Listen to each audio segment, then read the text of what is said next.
Hello, everyone. Thank you for joining us here at SpeedGaming for week 2 of our Metroid Prime 2 Echoes Randomizer tournament for mentors and mentees. My name is Mary, and I'm joined by a fellow mentor, Cat Human, and will be your host for today. And on our tracking team, we've got the lovely Op82 helping us along, keeping track of our hints, Sky Temple keys, red keys, all the wonderful information that we might come across today. So, how's everyone doing today? Cat Human, you doing all right? Yeah, I'm doing pretty good. All right, wonderful. Into this one. Yeah, we've dived right into week number 2, so it's bound to be a wonderful time with these runners. Hopefully they learn some new tricks, improved from the first races, and we get to see some new experiences coming off today. But speaking of which, we've got a wonderful race lined up. On the left side of your screens, we've got Storm with LucariusLion as the mentor. And on the right side, we have the Ginger Chris with Cestrion as his mentor. Now, Cat Human, as a mentor yourself, you're extremely well versed with this game. What would you say the biggest thing for these mentees and mentors to be focused on as a team? I think, well, for the mentors, I would like to leave. Usually, the mentors, it's good to leave the routing aspect of the game. Where for the mentees, they should focus more on their just general mechanics and their movement in the game and learning the tricks. All right, well, with that being said, the countdown has started. We'll get this rocking and rolling. Now, as far as rules go, we're following the standard Echoes preset, so we'll be over in main energy controller with a Violet Translator for a little bit of quality of life. As far as runners' agreements go, we have one RA, and that is to use the new patcher. Now, Cat Human, what's the difference between our old patcher and the new patcher? Wait, what's going on? Oh boy, we've got a wonderful SDK. I think Storm was in a multi-world or something. Yeah, just received a multi-world item. That's interesting.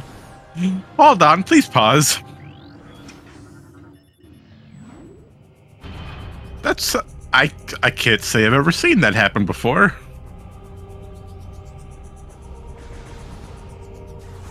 All right, someone might want to alert TGC, but if not, that's okay. It might take a short pause. But if not, we'll continue on right into the wonderful Dark Alpha Splinter, or as we call him, Albert. But Storm's only looking about a minute and a half of time loss, and nope, they still received the SDK. Oh, yeah, they are still receiving some old multi-world items. Oh, he's got Light Beam. And he's got Thinning Hive Key.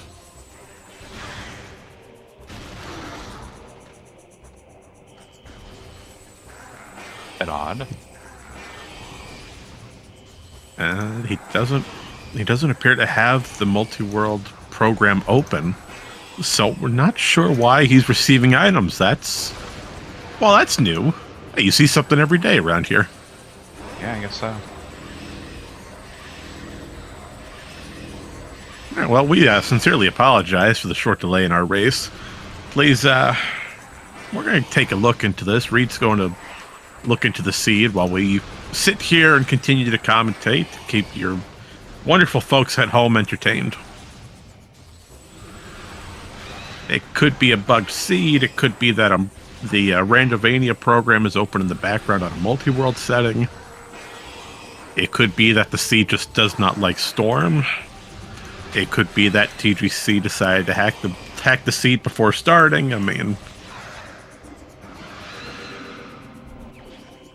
Annihilator to start. That's one interesting starting position, having Annihilator immediately. And we do have Charge Beam, so we can technically use it.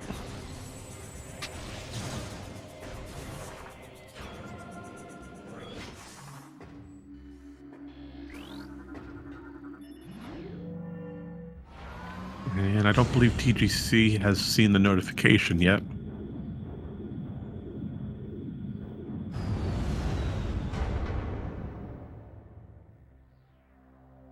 Oh, maybe. Yes, we do have confirmation. We will have a restart on this race. Okay, But, yeah. yeah.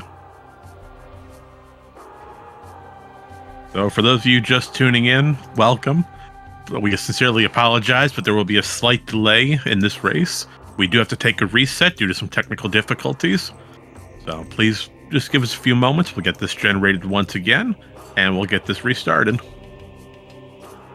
But the same rules and runners agreements will apply. We will be starting once again over in main energy controller with a violet translator.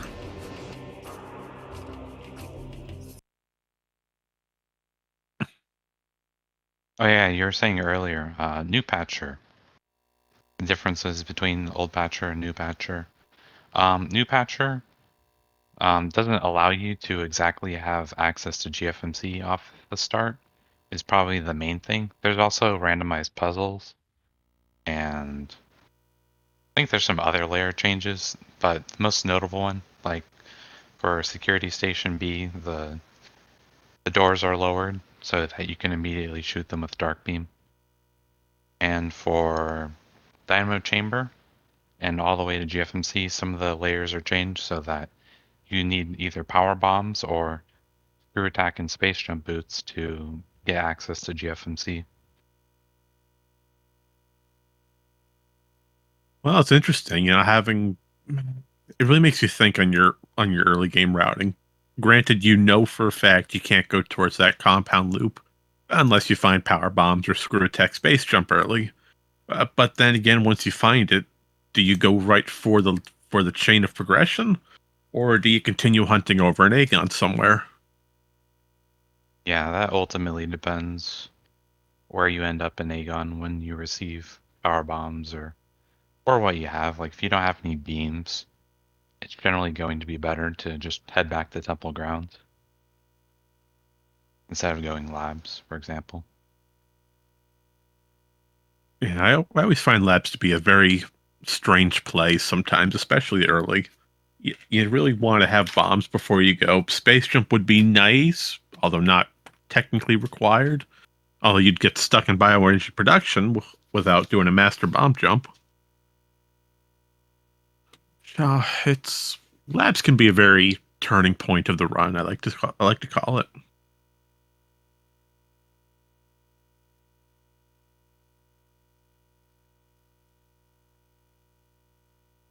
But it's interesting how both runners are using Nintendo and Homebrew to play Randomania. Yep, they want those faster loads. I guess gotta Guessing. take them where you can.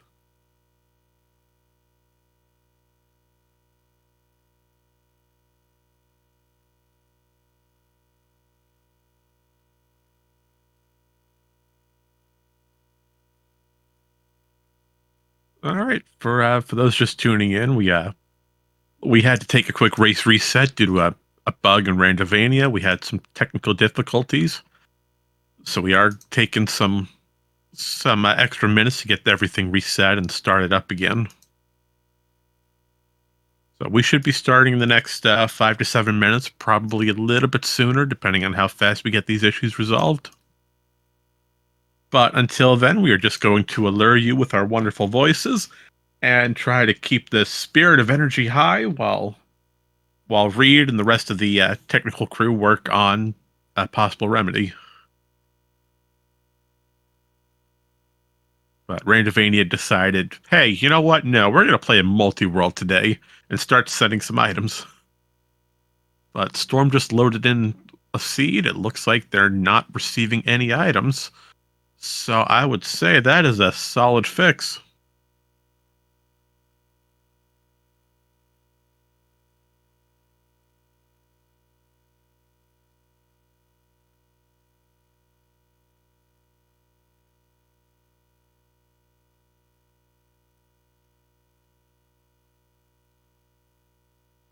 All right, to keep everyone updated, a new race time room has been updated or created.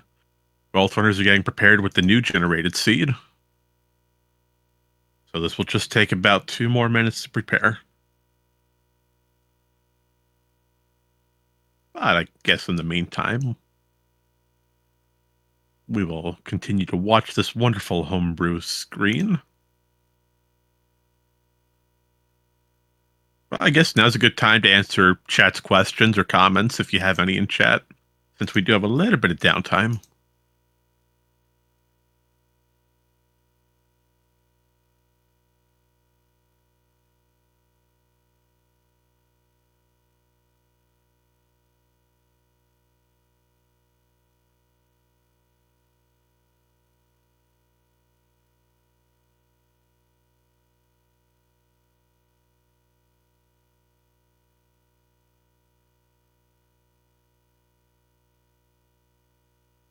Yeah, nope. The peace and quiet is not going to work for me. I'm sorry. We're just going to keep. I'm going to keep on talking through this. If that's okay.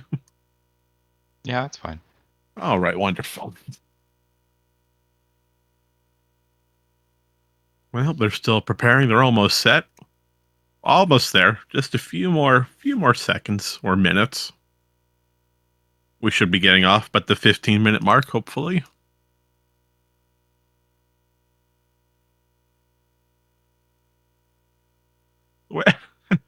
I did, when I said we'd answer chat's questions, I probably should have meant game specific. What are your thoughts on romantic era music compared to Baroque? Cat Human, I'll send that to you.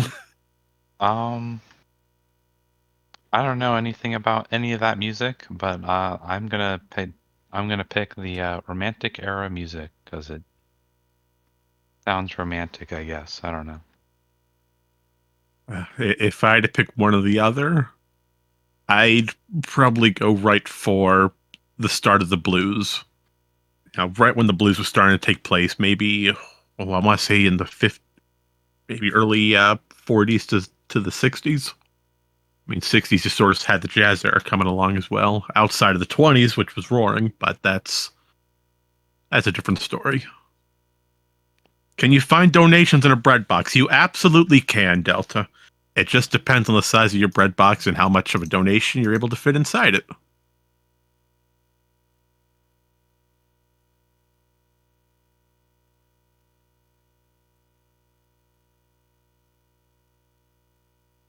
I mean, the romantic era music was wonderful. You had a lot of fantastic artists making some wonderful hits, and none of which are coming to mind right now. I'm drawing a blank. But if I had to pick one era of music, again, go right for the jazz. Jazz was a wonderful time, right up there with blues. All right, so looks like Storm is getting their loader ready. Nintendo's reloading.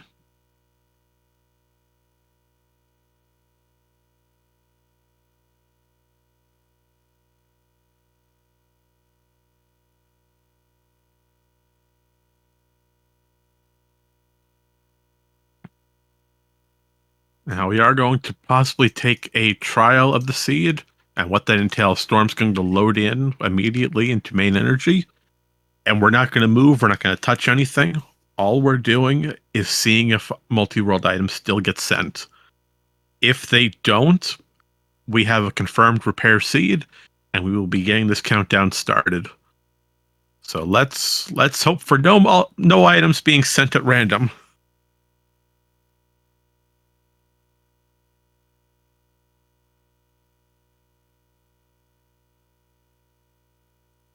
Yeah, it had to be regened.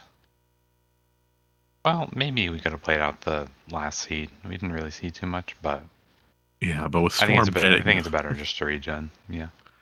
Yeah, but with those items getting sent, then Yeah, that could also be an issue. Is that maybe we'll just keep sending items, so it's probably better just to regen.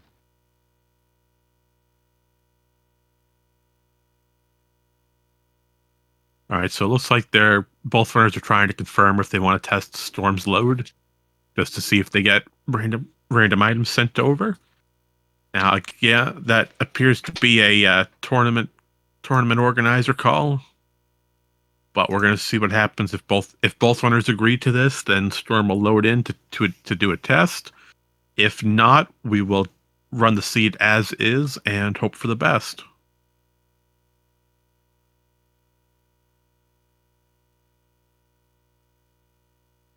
But until then, I guess we will continue to answer chat's obscure questions, such as why do you still have a bread box in your house? I mean, it does have its purposes, but I just put your bread in the cabinet or cupboard like everyone else.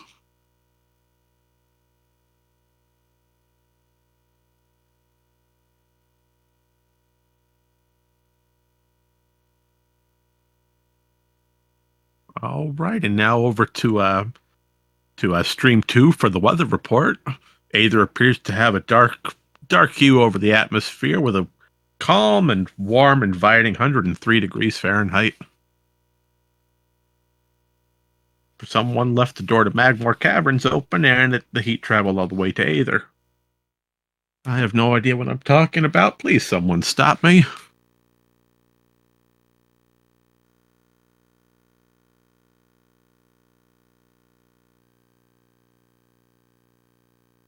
Okay, no one's going to stop me. Great. In sports today, the Lightbringers of Aether have raised 3 points compared to the Ink Smashers.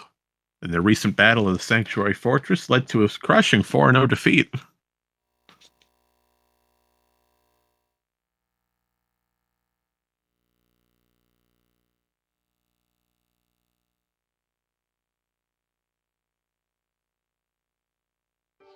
And speaking of defeat, only one of these runners has the ability to pull off a victory today for week 2.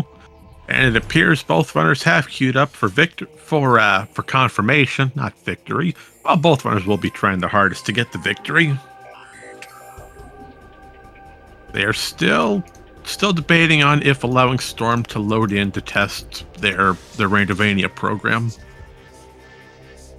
Nope, Storm's deciding to hold off on that, so we should be rocking and rolling shortly.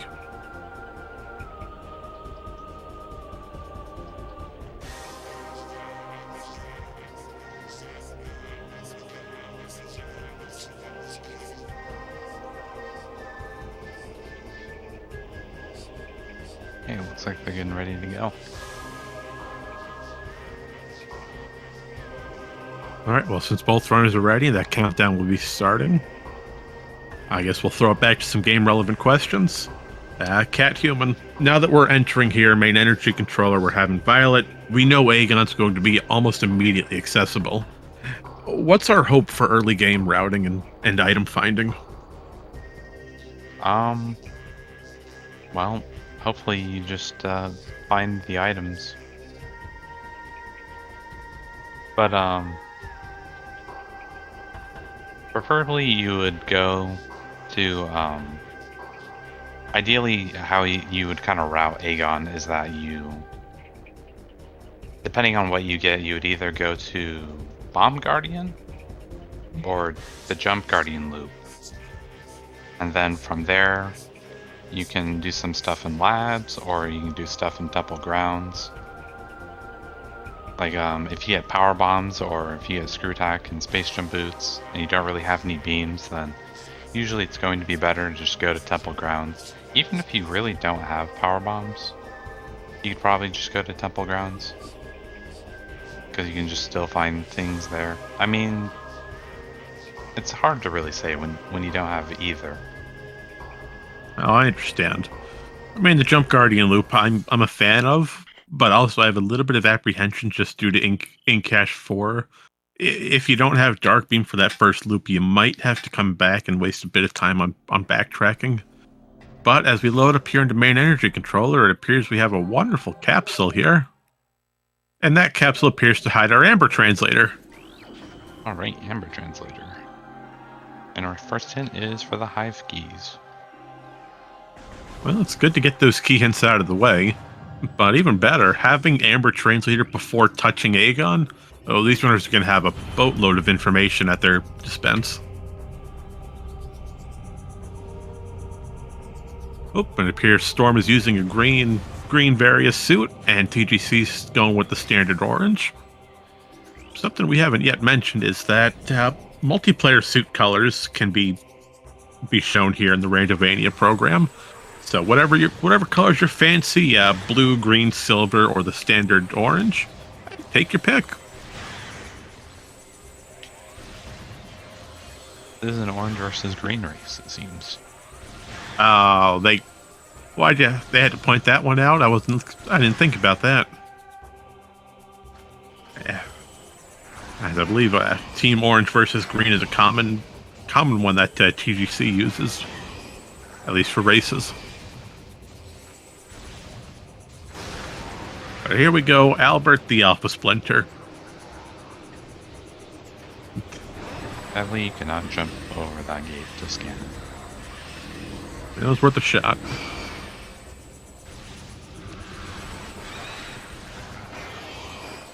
Well, once we're done here in Alpha Splinter, we'll be heading right into Temple grounds to take a peek at Temple Assembly Site.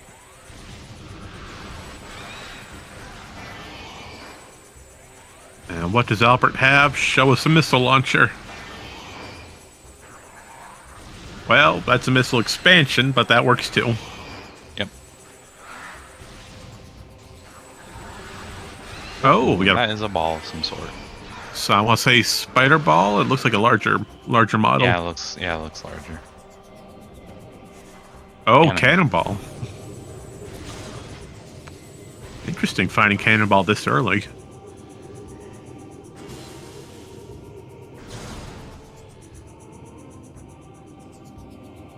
Nope, TGC's still trying to scan it, trying to determine what ball upgrade it is, having a hard time with his luck.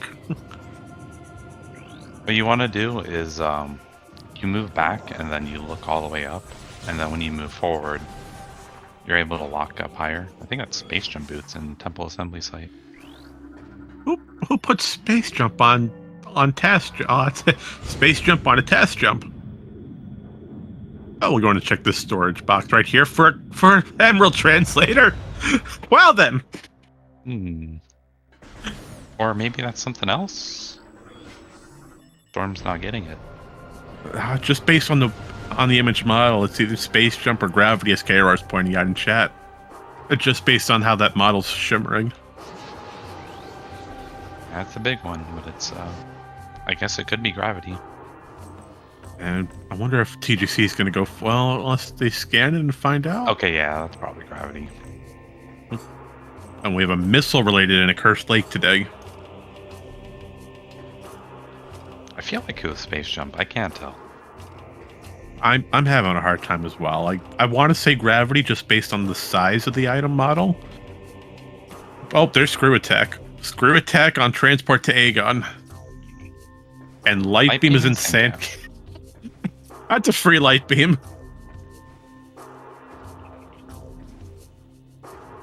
Now, even though this is a slope jump, what I'm kind of thinking is that it's not actually a slope jump as you like to. Oh, you just got it. I think it's more of a ledge clip than an actual slope jump. Then again, some of the slope jumps are pretty difficult. Okay, yeah, that's gravity. The Storm's attempting to get some extra height with a screw attack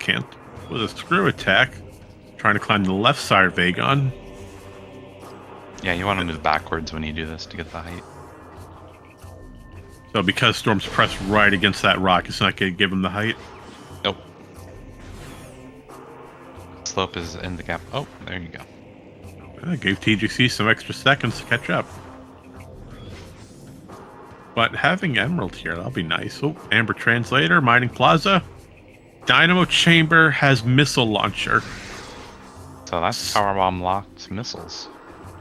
That's right. Logically speaking, the game expects us to have power bombs before being able to do any missile checks. As for some reason, expansions do not count towards the logic chain. Oh, we do have a question though. If we find bombs anywhere here, can Space Jump be theoretically placed on Alpha Blog? I don't think it's impossible. And that Amber hint told us that Storage Cavern B had a translator. I've definitely never had it. I've never seen it. No, I've seen Space Jump in in bad locations before, but hey, look, power bombs. Storm will opt to get this hint in Portal Terminal.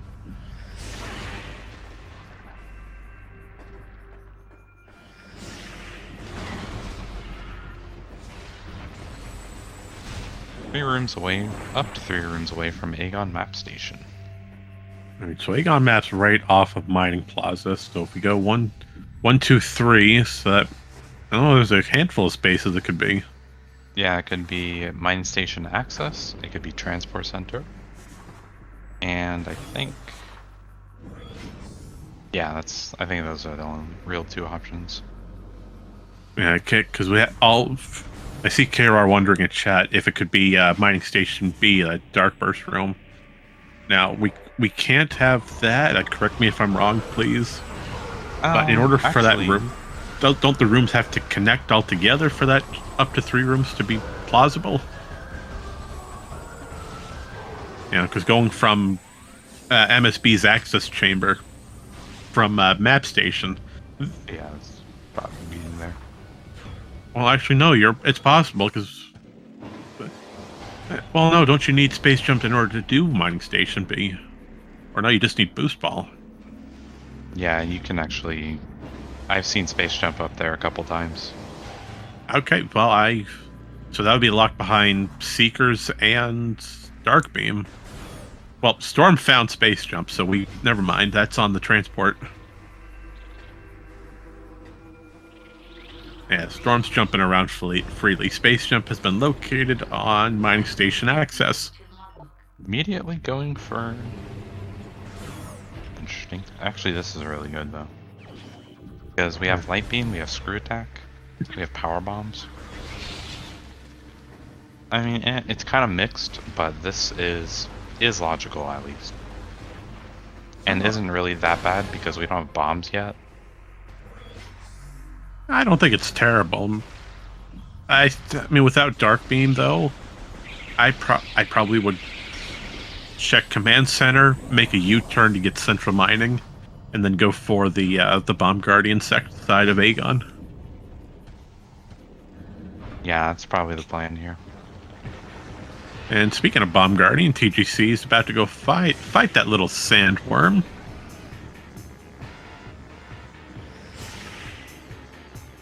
Now, did TGC get the hint in Portal Terminal? They did not. No, they did not have information on Space Jump's location.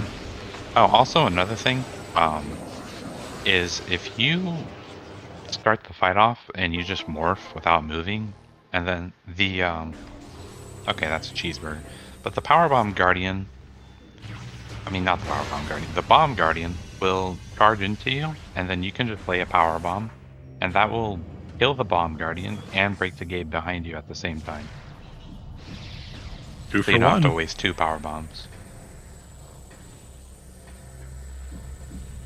Yeah, having power bombs in Aegon or anywhere in the early game section, so almost the entirety of Temple Grounds, a majority of, if not all of Aegon, and some niche uses in Dark Aegon, power bombs breaks a lot of stuff. Yep. Pretty much instantly kill any boss almost. Not any boss, but like more of the earlier ones. I will say my favorite use of early power bombs is definitely Boost Guardian. I hate fighting Boost Guardian. I despise it with a passion. And any way to quick kill it, I'm so happy for. Sometimes I actually kind of wish that power bombs did not work on the Boost Guardian. Just so you had to do the fight? So you have to do the fight, yeah. Oh, that's mean. And hint update, it appears that Battlegrounds aim cache has a beam-related upgrade.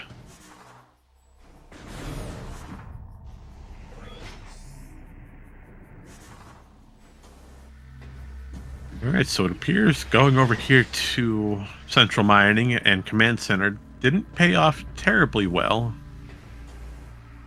But having information is information. Always take it. Yeah. We're likely probably just going to head back to Temple Grounds now. after TGC does Central Mining Station, and after Storm does Bomb Guardian here. It makes the most sense. Oh well. Yeah, I would take a slight detour just to get Sand Canyon out of the way. Oh yeah, that would actually be really good too. I mean, we have light beam, screw attack, power bombs. Might as well blow it open, see if anything's here. It looks like TGC's going right for it, while Storm tries to go into Avok's chambers of Aegon Energy and realizes they don't have regular bombs for it. You can also go all the way into just dropping into Storage D. Oh, Boost Ball. Hello, You Boost could Ball. Yeah, you can go all the way to Storage D here. Oh, right, because we have screw attack to actually open the gate. Well, we can't get the item unless it's a vanilla dark beam. Yeah, we have seen it before. Like TGC, and yeah, that's the other thing is that once you enter the fight, you can do the fight, you can see what's in there, and then you can escape and just safe warp out, and then you just go back to Temple Grounds from there. Which it seems neither runner will be doing.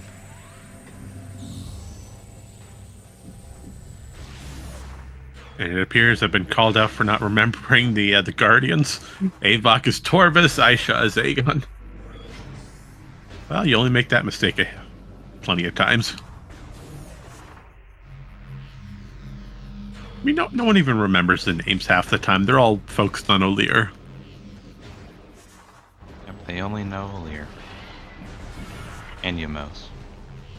And Yumos, yep, that's fair. Alright, so both runners following pretty much the same general logic chain. Take your power bomb, space jump your screw attack, take a peek at Sand Canyon, then turn right back around and head for Temple Grounds.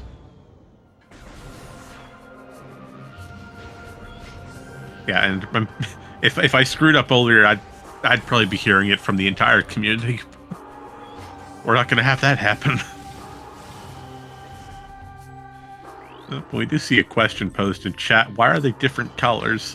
To answer that question, the Randomania program for Echoes allows you to import the multiplayer suit colors.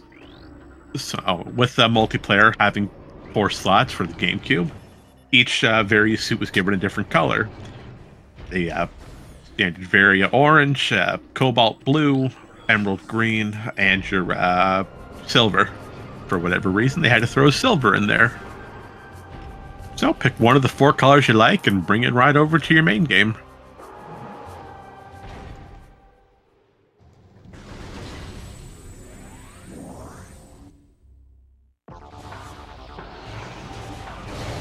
Storm checking for.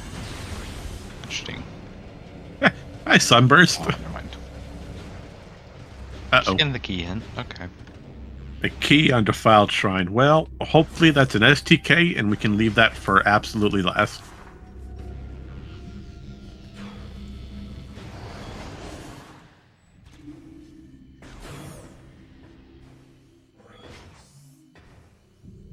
The TGC is kind of taking a lead here. Just by by about good 15, 20 seconds. Hello, bombs. Okay, so bombs locked behind power bombs off of Hive Chamber B with a sunburst on DMT. That's an interesting combination.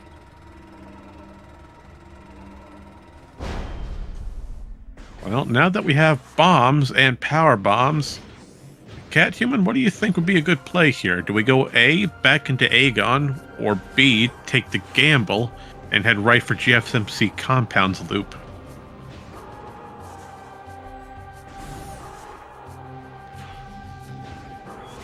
Now, personally, I'd say go for GFMC Compound. You have Emerald, you can walk right through main energy from Transport A access.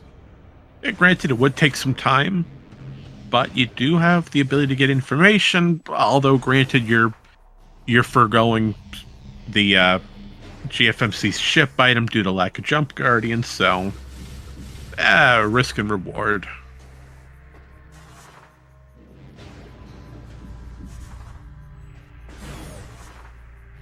Looks like we're going right for the Jump Guardian loop.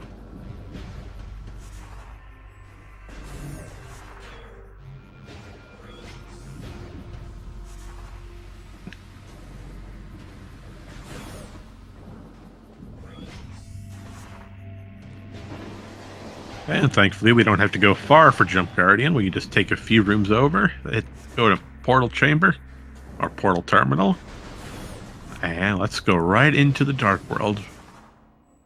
Oh, and this is a good time to mention, as we didn't mention it before, today's race was generated by our own Reed Whaley. You can see him in chat right now. So if you have any concerns on today's logic chain, please direct them to Reed.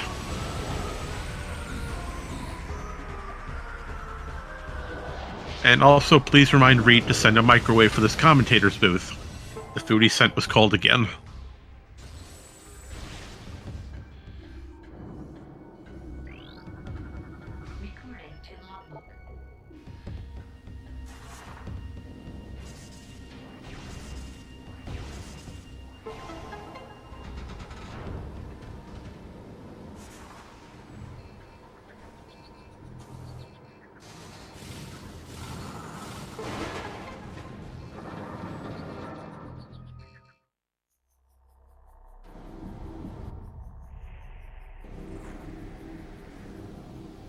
All right, a nice first try portal skip over with TGC side.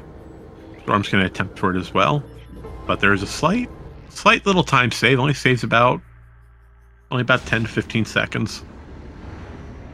With Portal Terminal's puzzle, there's 3 sand blocks on each side across the room that you need to destroy to activate this portal here. Well, the game only checks if you've destroyed the last sand block on the puzzle.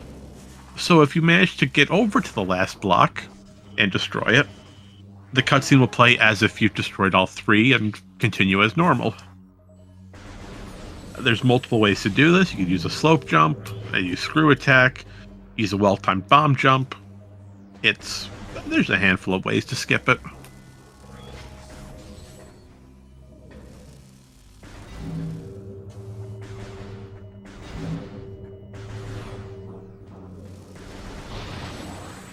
With a missile expansion hiding on Crossroad today, runners are going to go right for Jump Guardian. We know where Cannonball is, although Cannonball doesn't do us any good at this current moment. Storm is fighting damage here, but got a nice, wonderful gold drop to get 100% energy.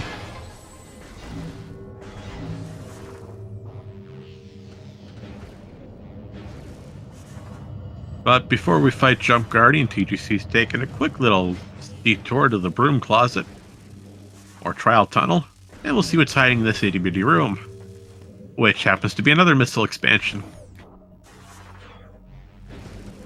Oh, I think I know why neither runner went for GFMC. For the cannonball. Oh, I don't think I follow your logic. If you generally want to do these checks, like you want to lower the gate in Transport Center, so right, that you can not have to risk losing Cannonball by going through the cannons in the portal access room. Oh, that's smart. I didn't even think about that. And here we see both runners doing what we call Jump Guardian skip, or at least I call it. And hey, look, a spider ball! What a wonderful place that is, right next to Junction Site. Hey, you know what this is? This is the sink entrance kit. Oh no! I mean, you're not wrong. We have Spider Ball, Boost Ball, we have Emerald Translator, we have bombs, we have everything we need for Sank entrance. I really wish you didn't say that, because now I'm stuck thinking about it.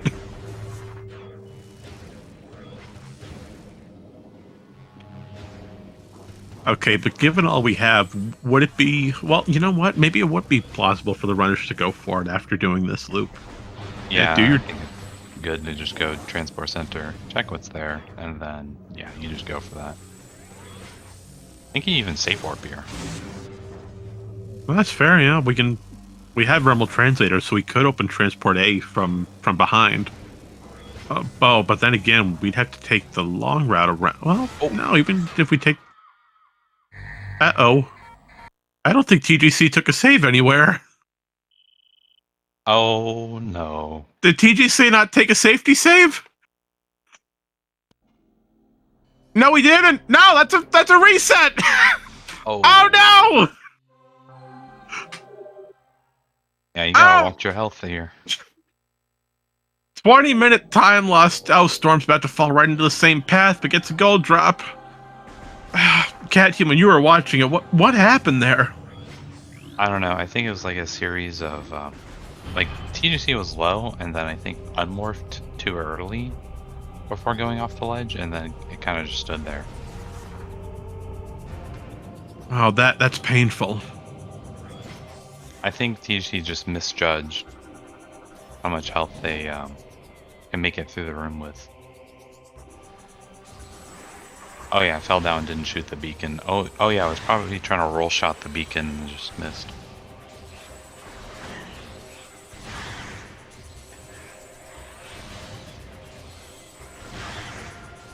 And I don't have the ability to switch audio due to the lack of confirmation on the control panel. So I'm not going to touch it, as I don't want to break anything.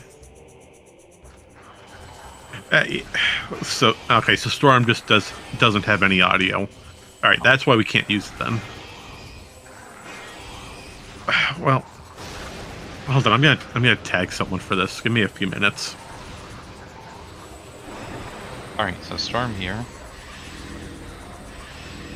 Now safe warped, and probably gonna lower that Emerald Gate first, I would think, to get what's there, and then just grab the cannonball.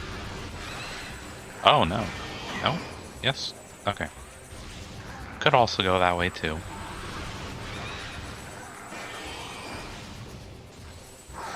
Meeting grounds. Won't get much there.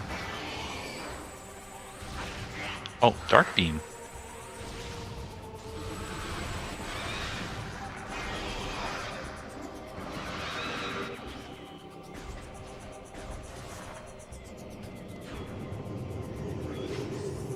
So Dark Beam and Transport Access A.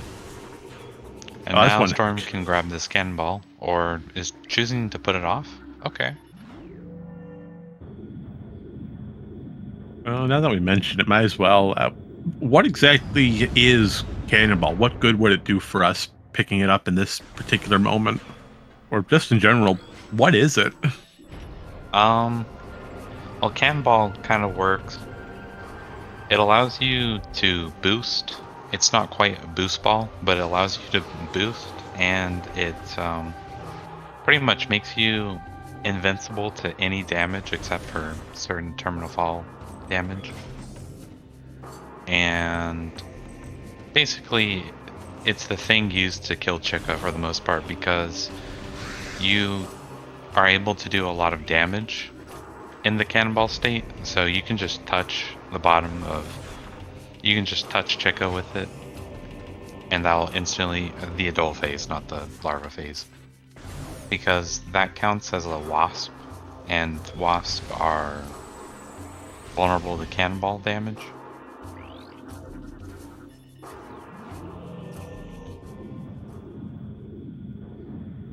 I think it would be good to get it this early because we have no E-tanks at all.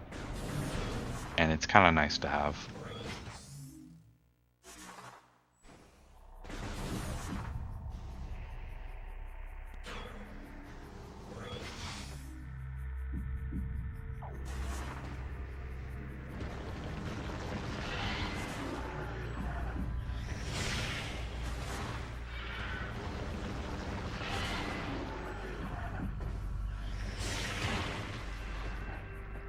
Right, yeah, I can see it being used in a reset.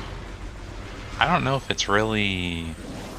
I don't think it's worth putting off, in my opinion. Because we don't really... I mean, unless we have screw attack, I think we can mostly just avoid losing cannonball. And it would just be really nice to have this early.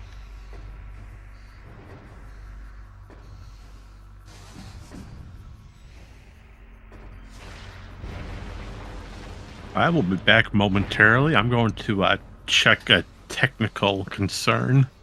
Okay. So, maybe 30 seconds here. What is that up top? Is that... That looks like it could be grapple beam. I think that's really the only thing in me at this point. Oh, that's a great place to have a grapple beam. Unless I just saw it wrong.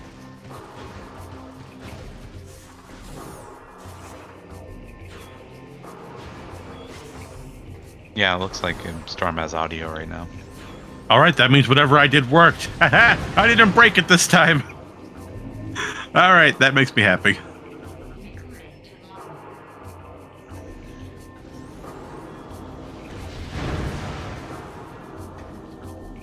Okay, now Storm's gonna spot what's up here. Clipping through the wall a bit. I don't know what that is, but Storm saw it. Ah, not going sync entrance here. Interesting play. It doesn't take terribly long to do. And, I mean, trying to route in sync entrance late game can be a bit of a problem.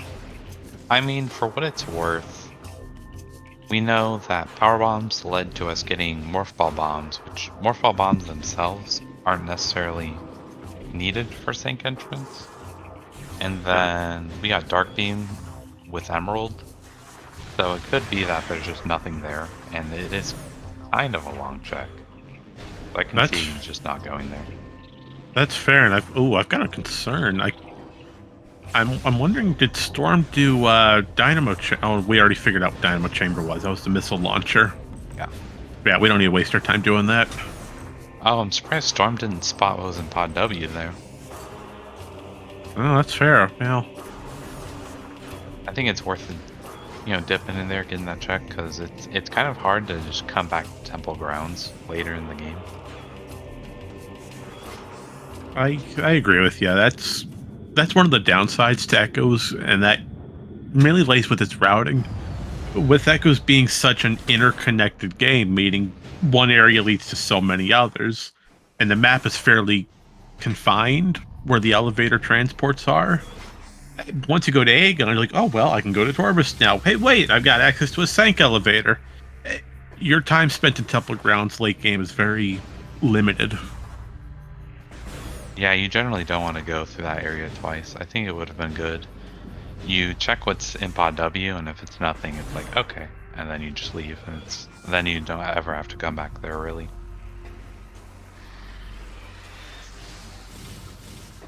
I mean, there are certain checks which I guess you can take the risk of isolating to get an edge. And save a little bit of time. I'm just not sure if Pod W should be one of those checks. I wouldn't put Pod W off. It's a fast check. It's right in the middle-ish of Temple Grounds, so it's not terrible to take a route back. But having that information, I mean, you already know what a Cursed Lake probably has due to that missile-related hint. So getting Pod W out of the way, well, now you know you don't ever have to come back to this little section. Yeah. Oh, we're going to see Storm do a Seeker skip here. Or at least attempt to. We've got 22 tries at it.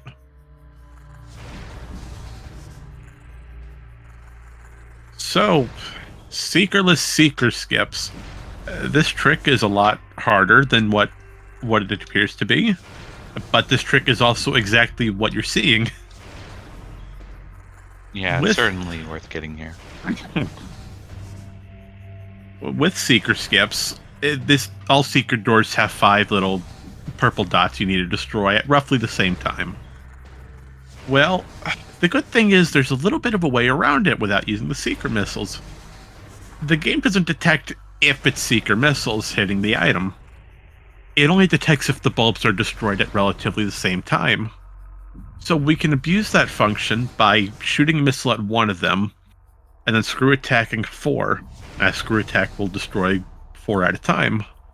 If we get the right angle and do this fast enough, this will trick the game to thinking, oh, all 5 are destroyed, this door must now be open, and we continue along our path.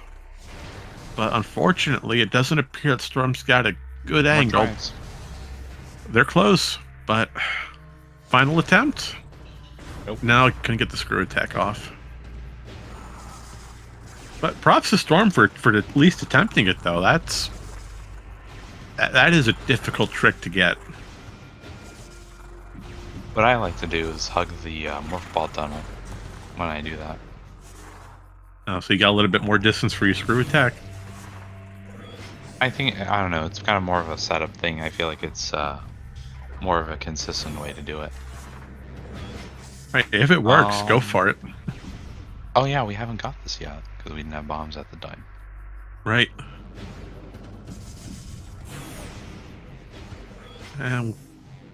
Alright, so here we have a red key, a beautiful red key, but it's an Aegon key. Recording to logbook. And a joke hint. Now, I do have a question posed. What setting will make Seekerless Seeker skips logical? That would be a setting where Seekerless Seeker skips are enabled. Well, thanks for the blunt answer, Cat Human. Actually, I'm going to check Rendovania real quick and see if there is a setting specifically for Seekerless Seekers. There is. The one that Storm was going for is considered advanced. It starts at advanced and then it goes all the way to hyper mode. Yeah, with hyper mode being a terrible, terrible trick. But yeah, it's for trick settings it goes beginner, intermediate, advanced, expert, and then hyper mode. From the easiest to the most difficult.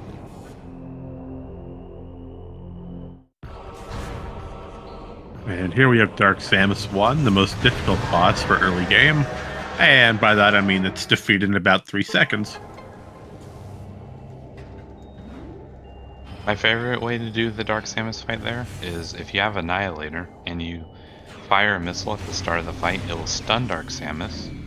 And then you can kill Dark Samus before she enters the second phase. I think it's the fastest way to actually kill Dark Samus over the power bomb. Oh, a nice first try getting a main reactor skip. And our first E-tank of the seed. Oh boy, E at 34. And TGC's playing with dangerous health again. Oh yeah, something else you should know is, I guess TGC couldn't really do it because they were in a tight space. If you screw attack in the Aether, you'll take Dark Suit damage.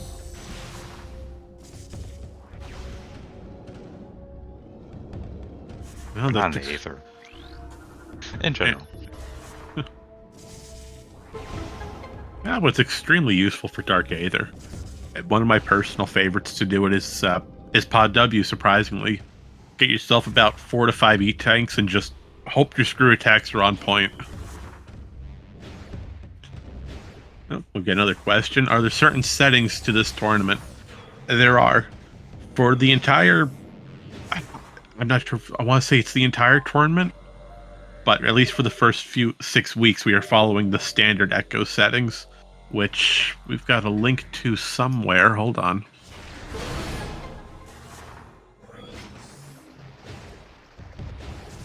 I have it saved somewhere. Where is it?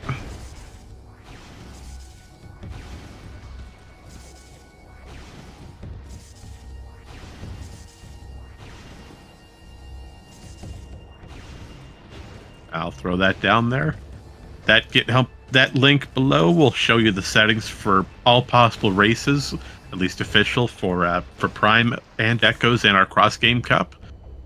For our tournament, we are using the Echoes standard preset, which would be somewhere.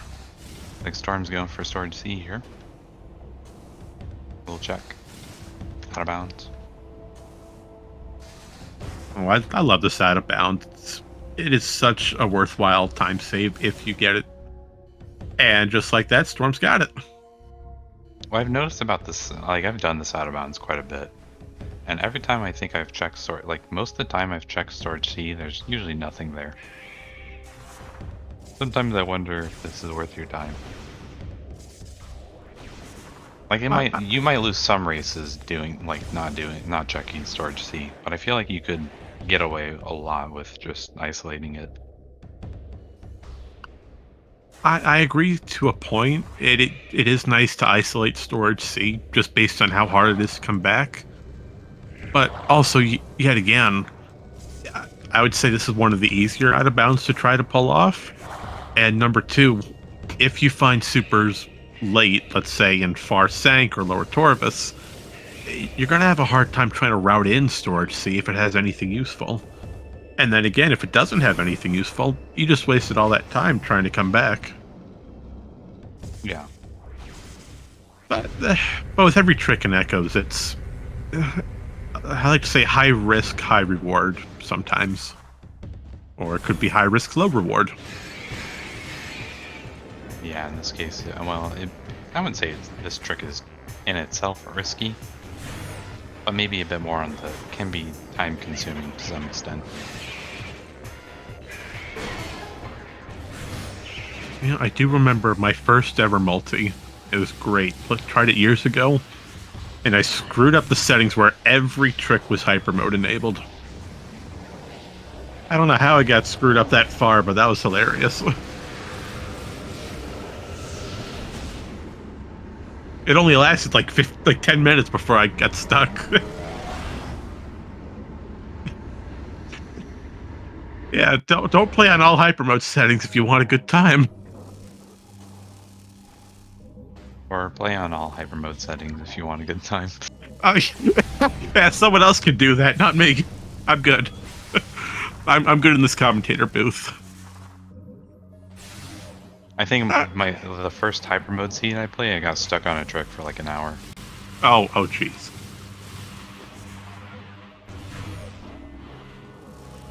Hey, we've got our second E-tank.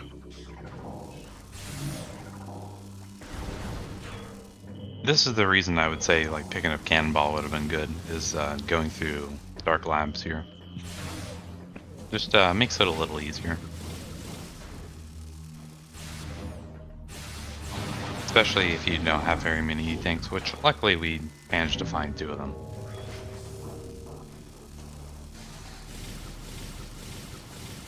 As we go through Dark Aegon, we'll be making a quick peek over to Battleground. We're going to take a nice little check here to see if Battleground is worth doing the fight. And TGC's opening the door to Sank entrance. Will we see a Sank play? Well, we're about to find out. Unfortunately, Dark Labs is looking pretty dead. Actually, did we?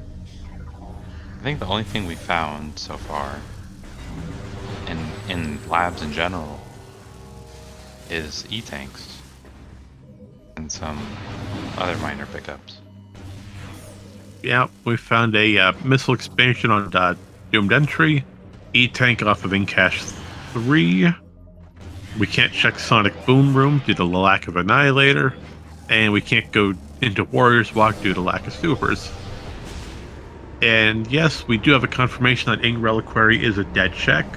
Ing Reliquary has a life support system, and that cannot be light suit, as that would be ridiculous. Because it says Dark Suit and Sync Entrance.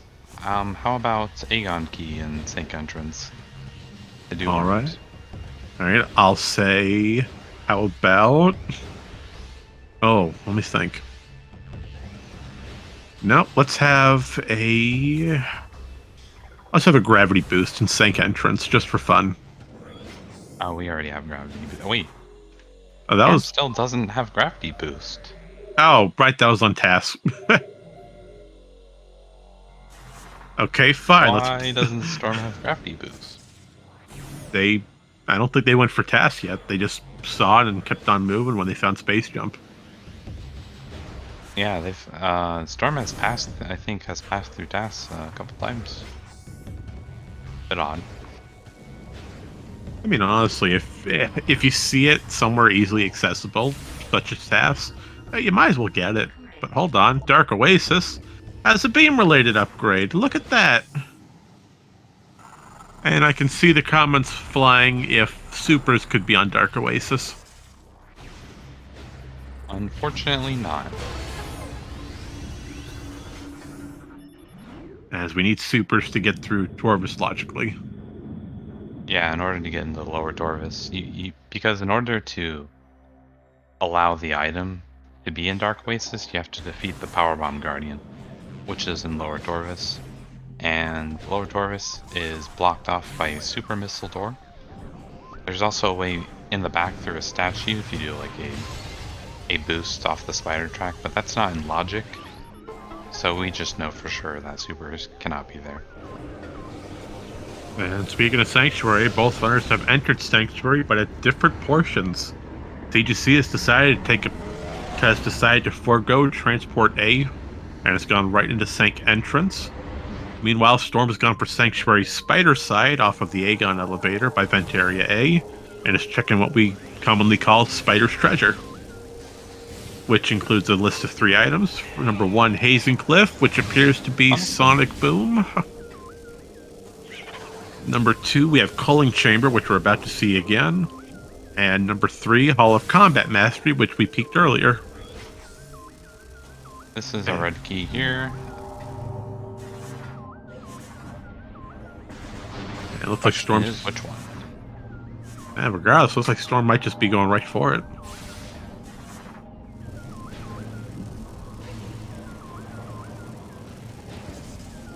Come on, show me a Chica key.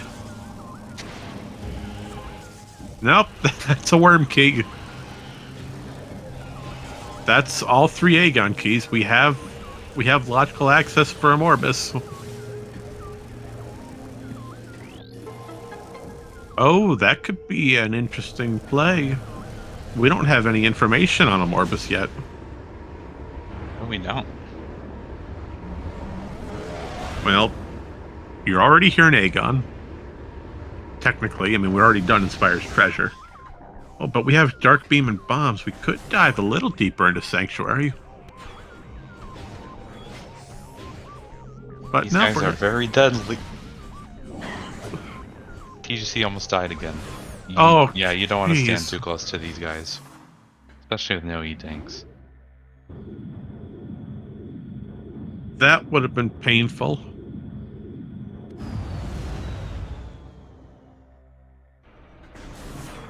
Cache 4 is open too. Yes, it is.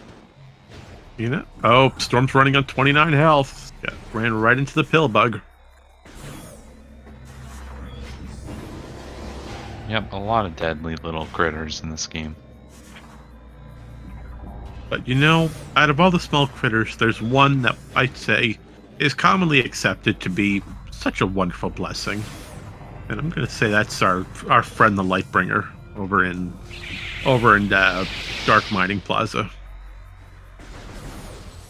I keep forgetting that room name. I think it's called Dueling Range. Ah. Sank entrance, was it worth it? I can't... Is that a missile expansion? That looks like it could be super missiles, actually. Oh, please no. No, that's a terrible spot for supers. Yeah, I think TGC's going for it. No, come on.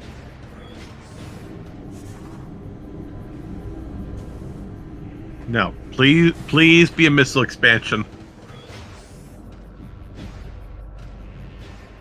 Meanwhile, Storm's going for another Seekerless Seeker attempt this time to break into Torvus Bog.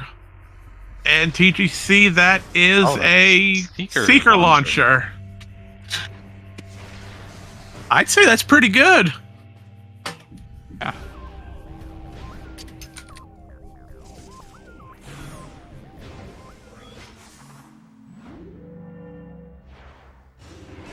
I think just as long as Storm is confident with their Seekerless,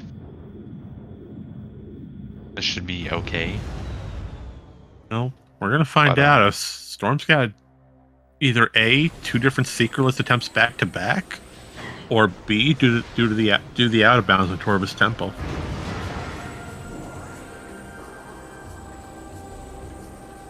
I mean, they're getting close. You know, they're only missing one.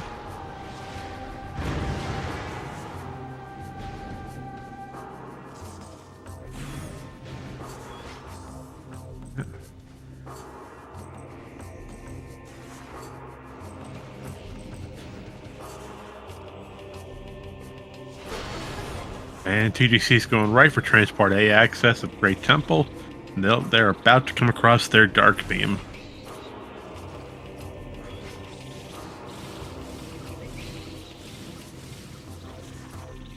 Storm just needs to go faster on the screw attack here, I think.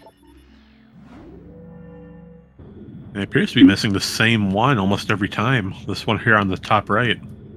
Yeah, that's why you want to, like, the moment you initiate the screw attack, I think, like, around there, you want to just screw attack as fast as you can so that you're getting the height in the right spot. Yeah, but unfortunately, out of missiles. And I And guess going for Incash 4? if Storm's doing this, I would say just go right for a Morbus. You don't have any information, and the fight's not that long. We have a good amount of light ammo. At 45, it's not great. It's less than what we need, but it's a good amount. Yeah. The thing is, though, is that the worms are always bait. Well, hey, you never know. This is a Reed seed. You know, Reed could have put something cursed onto Morbus. I think one time I don't remember if it was like I think it might have been either like an async or a race or something. I did gamble the worms and it was an SDK. That was kind of nice. That's a pretty good gamble. Oh, and TGC has just acquired their cannonball. So we could be seeing a Pod W play. And Storm just passed that itty bitty Lightbringer. He's not doing any harm. He's just trying to give us protection. Looks like Storm will probably actually be going for the worms, though. Yep. Now, I comfortably, I'd say you want about 70 to 80 light beam ammo at minimum to make this fight a lot easier and comfortable. But at 45, we should be able to get a good amount done, even if we go for worm skip. Yeah. Oh, right, we have cannonball. I was gonna say. I think that's yeah, it's just a missile out. So what was that on Pod W? I missed it. Just an expansion? Yeah, it was just an expansion. Alright. So, Amorbus. Cathuman, do you want to give us a little explanation of what worm skip is? Please? Well, what Storm is probably gonna do here is shoot both these worms, flight beam here, and then is going to try to shoot one of the armor of the worm in front, and then the worm across here is going to bomb this worm, and then rush his way to the other worm before the other worm attaches, and that will skip a cutscene, which will allow Storm to only have to deal with 2 worms here. And just as long as Storm doesn't do the same thing again, they will not soft lock. Because if you try to do the same thing again, you will soft lock into this room. Yeah, I will say it's heartbreaking when you find that out the hard way. I don't know why, but I thought, hey, you know, a double worm skip might be fun to pull off. I don't want to wait anything. I want to go fast. And then the fight doesn't end. You're stuck in this temple forever, and well, have fun. Well, you could get out. It's just You delete you the wouldn't item. be able. though. Yeah, you wouldn't get the item. And unfortunately, the item was a major. All right, Amorbus has an expansion. Well,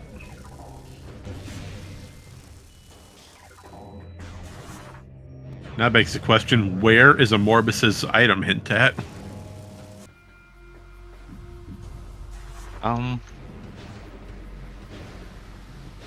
That is a good question.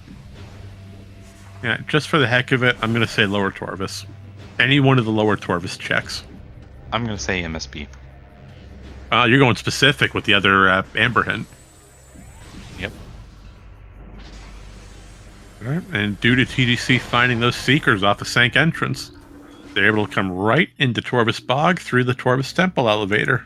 EGC is actually kind of pulling this back.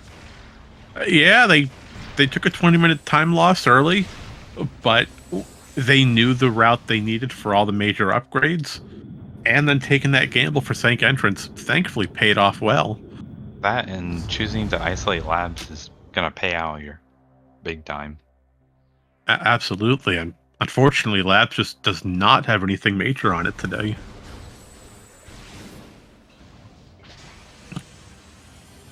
But we do have emeralds, so we could go right for the underground tunnel play. The only play we can do without out of bounds. An underground tunnel has no progression. Well, hold on now. The hint could have something good for us. Recording to logbook. Beam can be found in Great Temple, and that was the hint for the Aegon keys.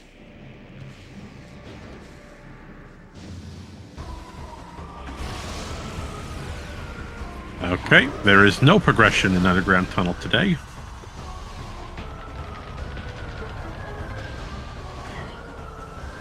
And just for those who missed it, as Cathuman stated, the hint that we saw over an underground tunnel was the information for our Aegon keys. Which, unfortunately, I didn't get a chance to read at all. Oh, and Storm got a first try skip over here in Hall of Honored. Yep, all I saw was a missile, and just screw attack into the tunnel and leave. And yes, KR, there was a beam in Great Temple. We had our Dark Beam hiding there. Dark Beam was on Transport A access, right underneath the elevator. Now, I know I mentioned it a lot, but I'm going to keep doing so. I love the soundtrack for Echoes. The composition is such a masterpiece.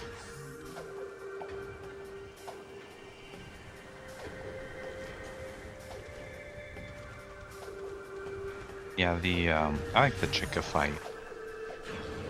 That's a good one.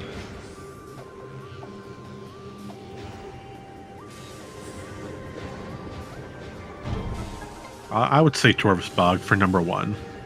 It's such a calm and relaxing. It's a nice way to take a step back halfway through your game.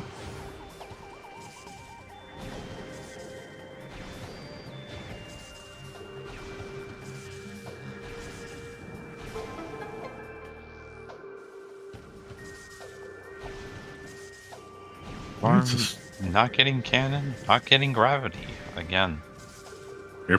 You're playing a dangerous game there, Storm. Not sure what to make of this. If I had to take a gamble, I'd say they're making a beeline for Sank entrance. Yeah. Maybe just gonna reset out if it doesn't work out. Yeah, but if they go for Sank entrance to get that Seeker, then they just turn right back around. But, oh, geez. Trying to route back in where you actually want to go. You've already done a majority here in Aegon. And Seekers don't help outside of going into Torvus.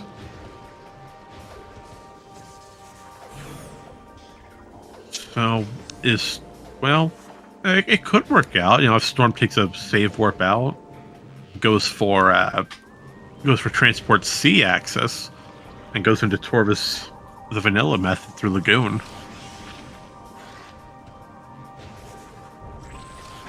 And TGC's trying to get Plaza Skip, and he's got it. Torres Plaza, in my opinion, one of the worst rooms in this entire game. I hate it with a passion. If I had to pick a worst room in the game, it's gotta be the Dark World version of the Plaza Access. Trying to get the boost, or not the boost, trying to get across without boost. Oh. Via time. That just sounds painful. All right, well, what are your thoughts on Airy? Airy is awesome. There we go. We got some Airy love today.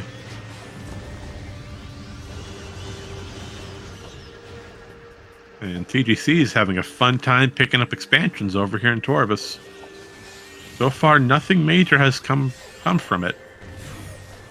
The main gyro sucks. Oh yeah, main gyro is a terrible room. Great design. It's just bad to go through.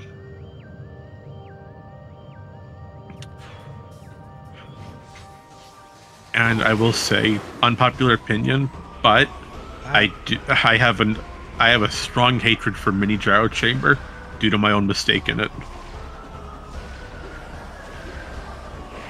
Learn the hard way. You can't do Mini Gyro Chamber backwards.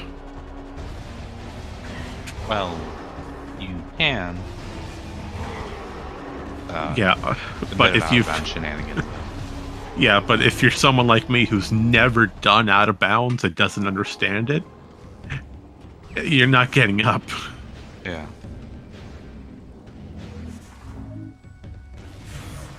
All right. Torvus Temple. Absolutely nothing today. Well, it was an item, but it wasn't worthwhile. Meanwhile, Storm's finally done sank entrance to locate their handy-dandy Seeker launcher. That'll open up, hopefully, their mentor telling them, you really want to go towards Torvus Bog now. Oh, the suit. And Echo Visor. Oh, an Echo Visor in the next room. Well, thank you, Hint. That's actually useful. What? Oh, and TGC has gravity boost. I'm gonna lower the bridge, right.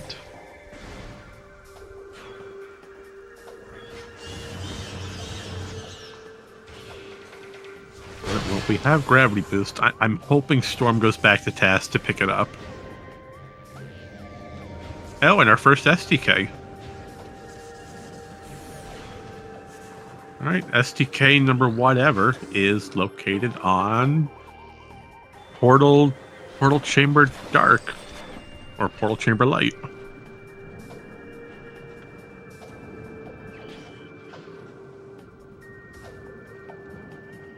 And Echo Visor. Well, we don't have Annihilator yet, but well, does Echo really help us at this current moment? No, not in Torvus at least. If KR is right, it could be Airy. Yeah, but KR says that every race. That's KR's thing, is going for Airy all the time. Which I'm not saying is a bad thing, but Airy's just a process that you don't want to take unless you have to.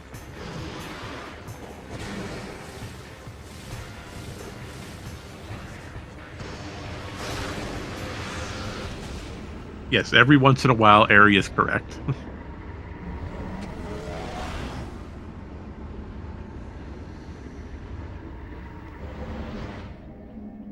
Especially if you have Dark Burst to make the fight a lot easier.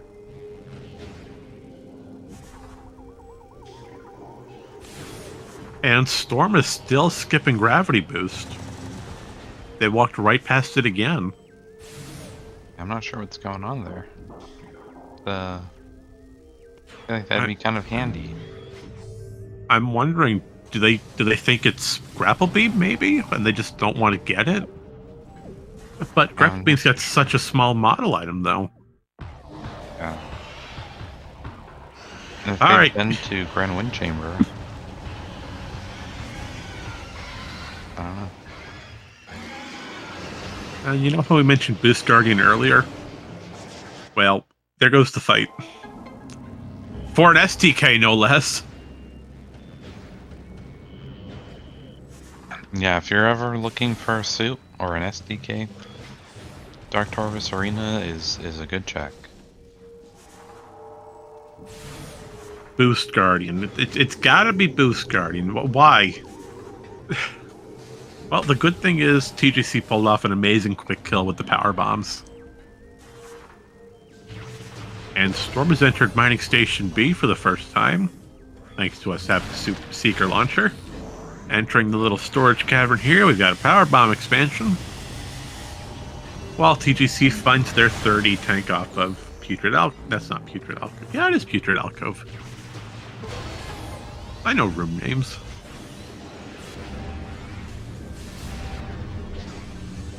Now is TGC gonna find supers? Super's locked behind Seekers? Yep. Yeah, oh, wow, okay. That's a really great location for them.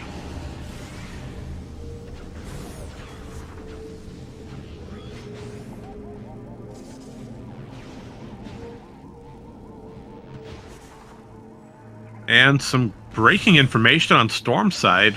Mining Station B's Amber Hint gave us the information that Dark Visor is in Inghive. Dark Visor Inghive with super missiles on Incache. No, that's Storage A. Cache. Cache. Every time, I always get these ones wrong. Get storage and Incache and everything else. Oh, and there's a light suit. Okay, well, that's pretty dang good to find. So we got a suit behind Dark Torvus Temple in Cache B, and a suit over in Path of Roots. Wow, so TGC's really pulling this back from that reset. They can go get that key and just go grab hints. That's fair, yeah. We got supers now. We can just go for it. And who got the... Oh, Storm got the hint for Dark Visor, right? Yeah. Okay. The TGC doesn't know about that, but... No. That could be like the only thing that maybe will... Because we know it's not Spider's Treasure. So it can be Quad. It can be... Hive Gyro. Quad. TGC's out of bounds. ATS.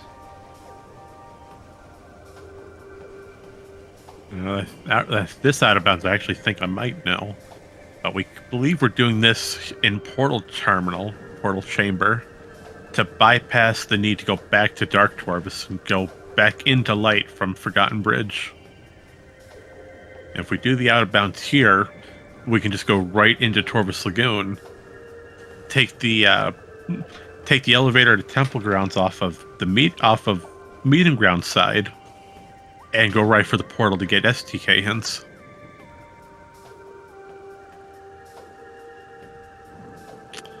But Echoes is a fun game trying to say that. Well, in the entire Metroid series, especially the Prime Trilogy, if it looks like you can stand on it, you can probably stand on it. And if you see a wall, most likely it's not solid if you go high enough.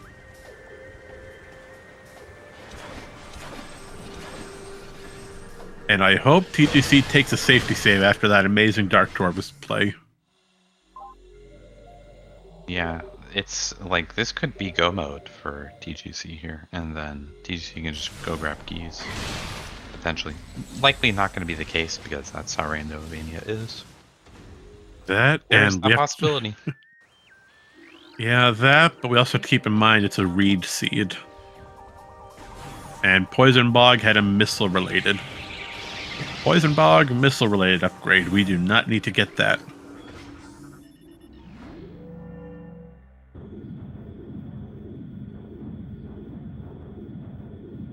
And while we have this little bit of elevator downtime, once again, I'd like to give a shout out to Op82. Fantastic member of the community. Always around to help with these races. So it's many thanks to everyone who participates in these events, the volunteers, SpeedGaming, and the communities, all the communities who come together. It's It's always a fun time.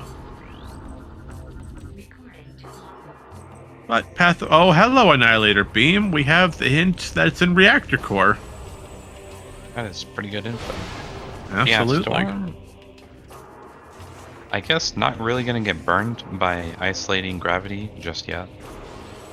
I mean, I don't see why you wouldn't grab it, because it's just... It takes maybe like 10 seconds to just get it. Recording to And then if something is lower Dorvis, it's just convenient to have. Absolutely. And granted, we could do the air underwater, but even then, it's... I mean, air underwater's not a hard trick to get. Granted, it's frame perfect, but it's... with gravity boost being, as you said, right there, it's not losing us any time to really go for it. Yeah.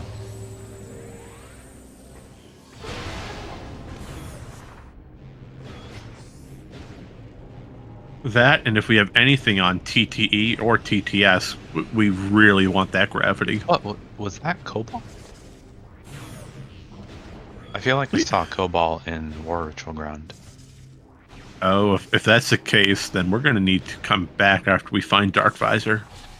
Well, probably not. Cobalt's only really needed if Spider Guardian or what do you call it? Sank Maps are hard required.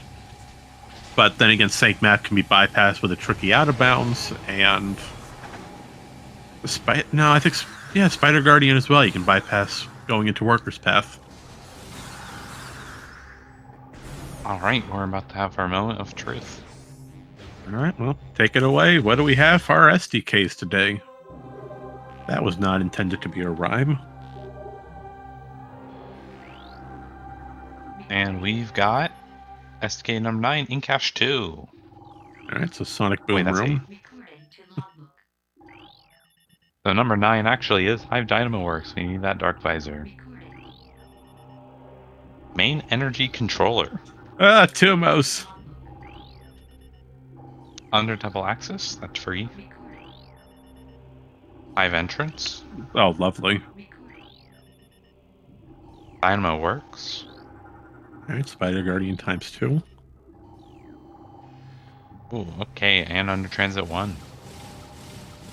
All right, just for quality of life, all of your STKs have been posted below, including the 2 that we peeked earlier off of Portal Chamber and Boost Guardian.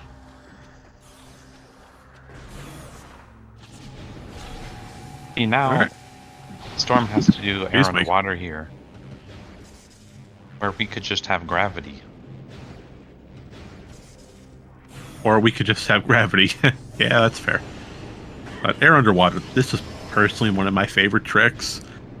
What we're trying to do here is manipulate the game into thinking we're still on land while actively being in a body of water.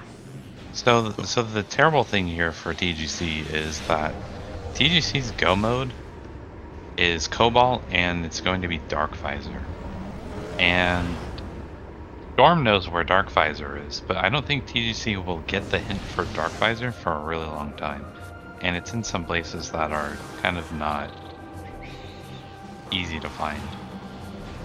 Okay, Storm got the air underwater. Oh, and a harsh bonk off of the top of the roof. But they got nice recovery to get that Echo Visor.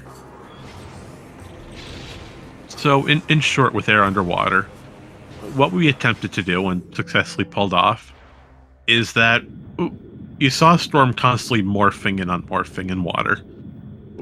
We're trying to morph the exact same frame we enter the body of water.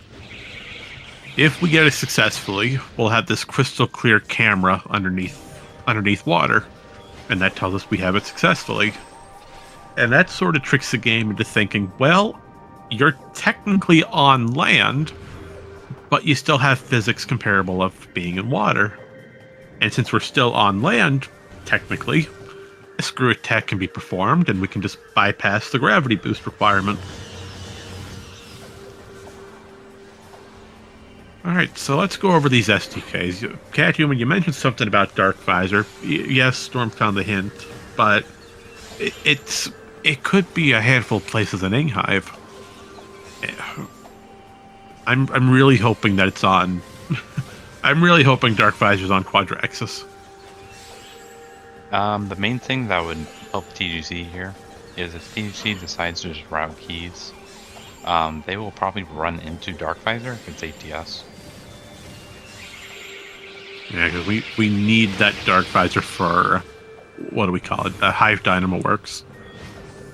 As there is currently no known method to bypass ink caches without the use of Dark Visor. Correct me if I'm wrong on that. Nope, not as far as I know.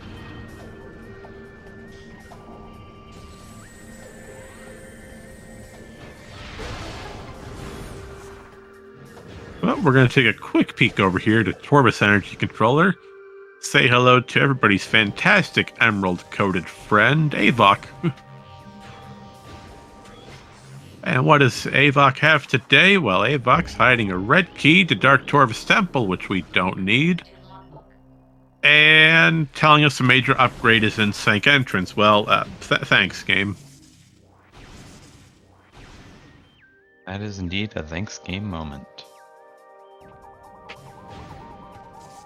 Now Storm goes to Dark Torvus here probably. I'd say so. You're right on Forgotten Kind of Bridge. trailing behind TGC right now. Except doesn't have gravity. No, and that's going to make any play on Lower Torvus a bit of a headache.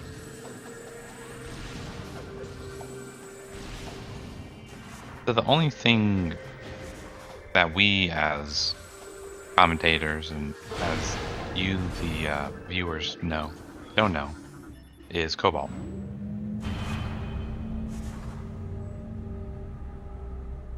And I see we have our first pun of the race. That's a good pun, Rico. I'll give you that one.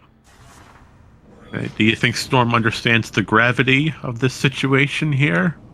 Huh? Well, I laughed, so that's what matters.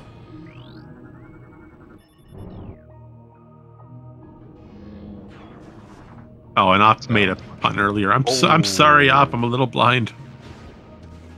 Oh, Storm missed the power bomb quick kill on Boost Guardian. That's not good. Well, on the bright side, we got 4 E-Tanks and Dark Suit. Still has one more power bomb. Make it work. Oh, another hint. The keys to Dark Torvus Temple.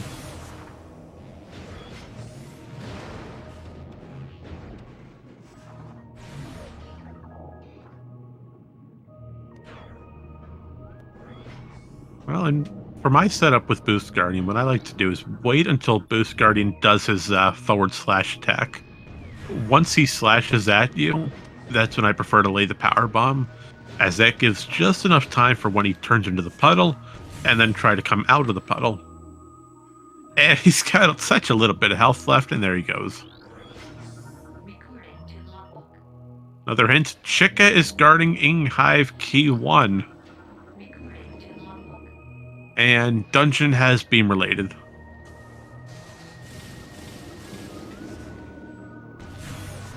Yes, it is confirmed. Chica is a dead check. We do not need to fight it.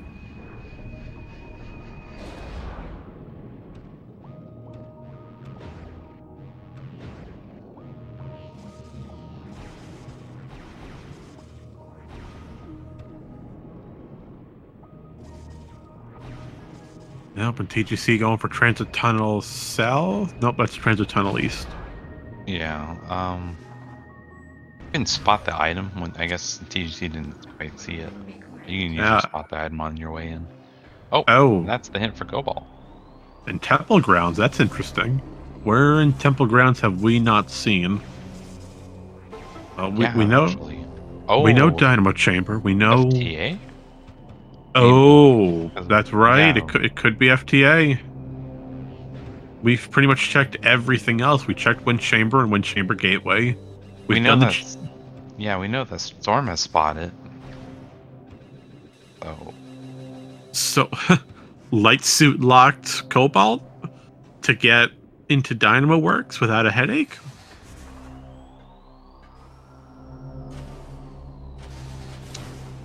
Well, read. Maybe there's somewhere else we're overlooking? We did the ship item. We did GFMC compound. Dynamo chamber was missile launcher. Cache had gravity boost. Cache storage cache had had something. We did the hive chamber route. We checked the Aegon elevator. Yeah, Grand Wind Chamber was grappling, right? And then Wind Chamber Gateway was Right. a light ammo. Right.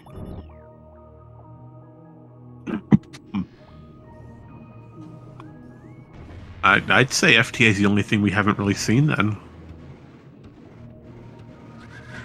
So there's a good chance that Storm saw it and just knows about it. I don't know if TGC spotted Cobalt. I mean, TGC knows where Cobalt is because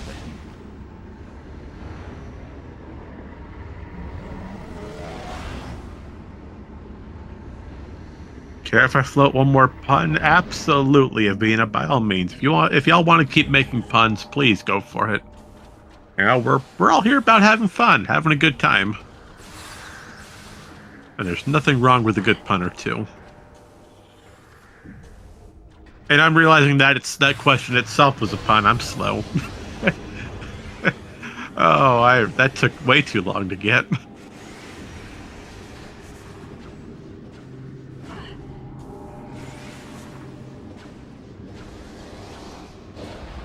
Alright, Storm's got light suit. We finally found both suits for Storm. That'll get us FTA. okay, so Storm probably knows where every item is. TGC only doesn't really know where Dark Visor is, but could potentially run into it. I think if Storm gets hints, Storm can kind of route keys, whereas TGC will be clearing more checks. So I think we have quite a race. Absolutely. And speaking of race, we're going to go out and fight the wonderful Grapple Guardian.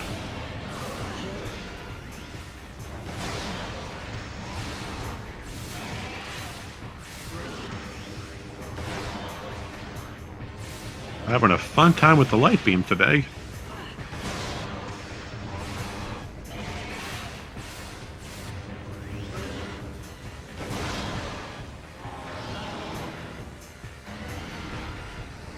And Grapple Guardian is one of the few instances of where Sunburst actually has a good purpose to it. I mean, Sunburst is fun to play around with, but Grapple Guardian takes extensive damage from Sunburst. Will Storm finally get gravity? Please get gravity, it's right there! There we go. Okay, we've got gravity boost. Round of applause.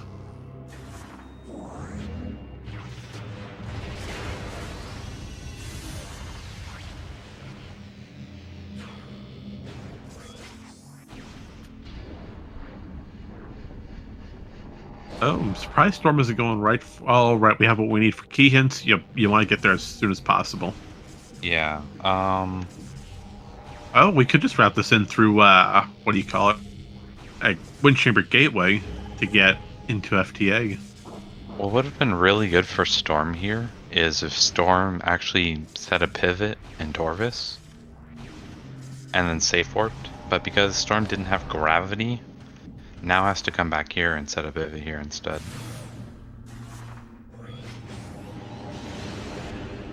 So this will kind of put Storm a little bit behind here.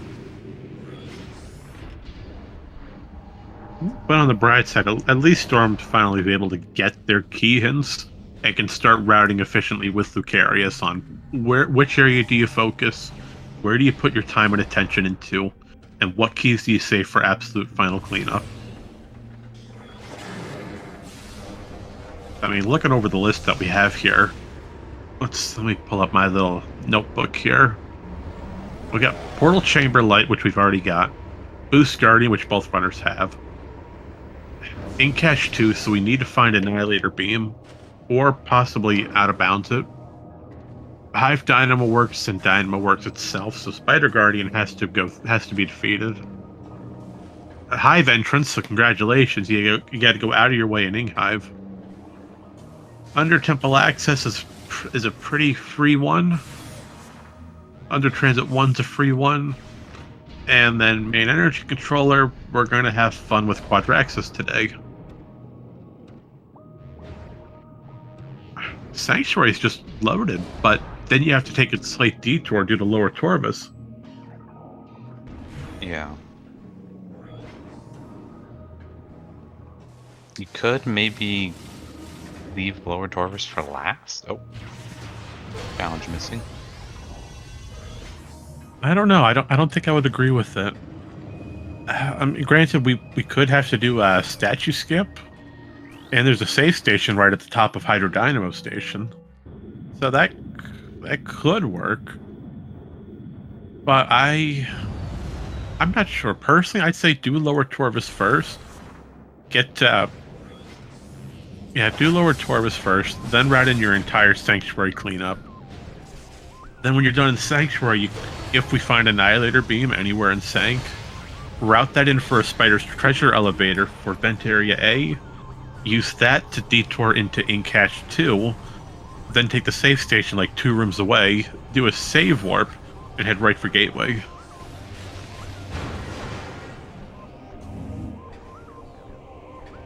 I don't know, we just gotta figure out where these items are to really route everything efficiently. Yeah.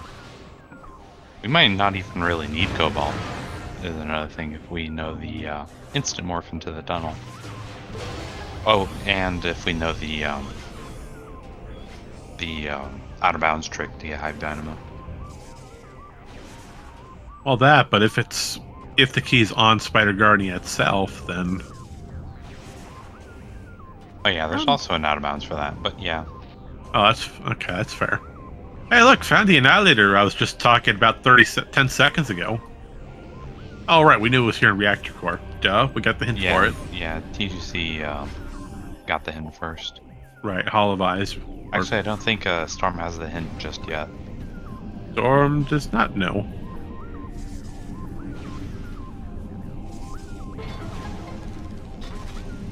I would say it's kind of close to call because, I mean, okay, TGC doesn't know where Dark Visor is at all. Could potentially just run into it though. And if TGC does run into Dark Visor, then yeah, I think TGC has the lead. I'd say it's safe to assume TGC will run right into it, and here's why I say that. There's like no pickups on Sanctuary Vault site for the Ing Hive. Hive entrance we know has an STK. We know based if we do the Spider's Treasure loop, which it looks like we might do right now, that entire loop's gone. But following that, taking Spider's Treasure from Culling Chamber into Hive Gyro, and using that to enter Quad, you've just done an entire circle to get all your Hive checks. Yeah. So there definitely is. I think there is a world where TGC is probably going to run into Dark Visor. I think so. Usually is you would just I mean, it's hard to say because I feel like TGC could isolate. I can see isolating Hive Gyro here because we don't have Dark Visor and Seekers to get back through the portal. And yep. Well, we have Seekers. Oh, I mean, yeah, we have Seekers, but we don't have Dark Visor to. Yeah, you're right. So it's kind of a dilemma. TGC doesn't really even have the hint. That's another thing. So TGC, it's kind of a long check. The TGC is still looking for this Dark Visor. Might run into the hint now or go clear labs, which actually would burn TGC here. Because TGC's advantage right now is that TGC has had to reset, but was able to come back because they didn't have to clear labs at all. Alright, granted, oh no. Oh, I see what you're saying. Yeah, because since TGC doesn't have the hint for Dark Visor and Ing Hive, it could be that him and Cestrion are thinking, well, we left labs alone. There's a lot of checks in this area. Why don't we full clear labs? Oh. Is he going right for mining station B? Oh. If he goes for MSB, that's that. That's Yep. the Dark Visor. Yeah. Well, please excuse me for that previous logical chain. That chain has been redacted from the record. Yep, now TGC is going to get hit for Dark Visor, so... Well, they haven't done main Aegon Energy yet, so they can go check that.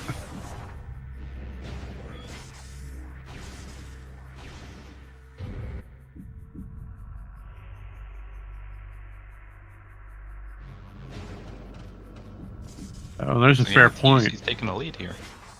Yeah, but we still have to get in cash too. That, well, thanks to us having Annihilator on this pass, we definitely can get. Meanwhile, Storm went to FTA, and it is confirmed Cobalt is in FTA.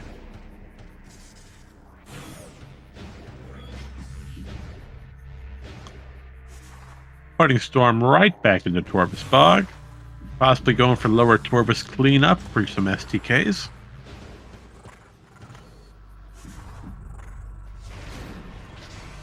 And once again, as a friendly reminder, today's race was generated by Reed. So please direct all of your favorite comments to Reed. I'm sure he loves to read them. No pun intended with that.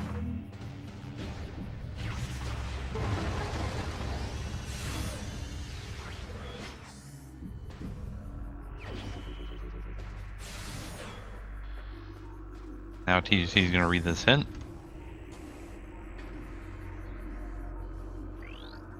And just like that, we know about Dark Visor.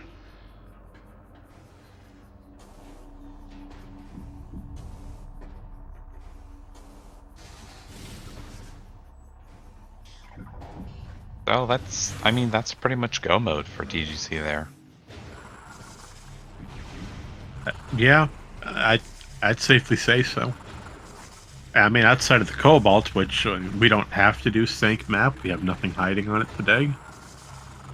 But then the only purpose we would need Cobalt for is to get into Worker's Path to do Spider Guardian.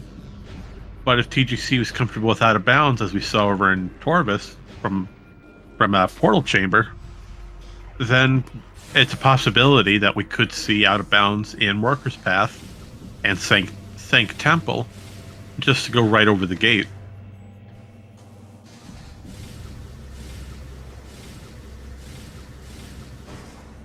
Yeah, it's a really good thing that TGC went here to get these hints. That's definitely the right play here if you're just looking for a specific item. And, you know, this check is fairly dense.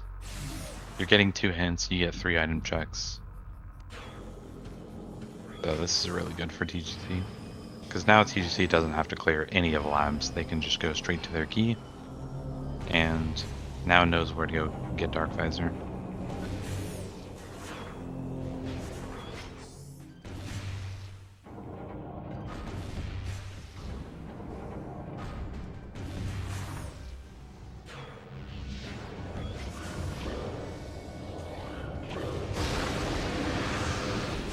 And meanwhile, looks like Storm is continuing their trek through Lower Torvus to get their STKs. Next on the list is Under Transit 1. But first, it appears we're going to fight Grapple Guardians so that we can get through Under Transit 1 from the right side instead of going to the left. But don't worry, we can just bypass Grapple Guardian due to the floor having a power bomb trigger or a little piece of corroded metal, which is very poor design. Oh yeah, let me just put a power bomb down here in this boss room and walk away.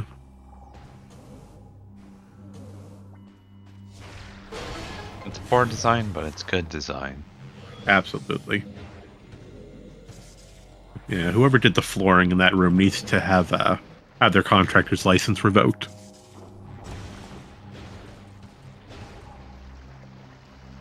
Although, I mean, it could be for a security grate to get this lower portion of the room, so I can't necessarily harp on it.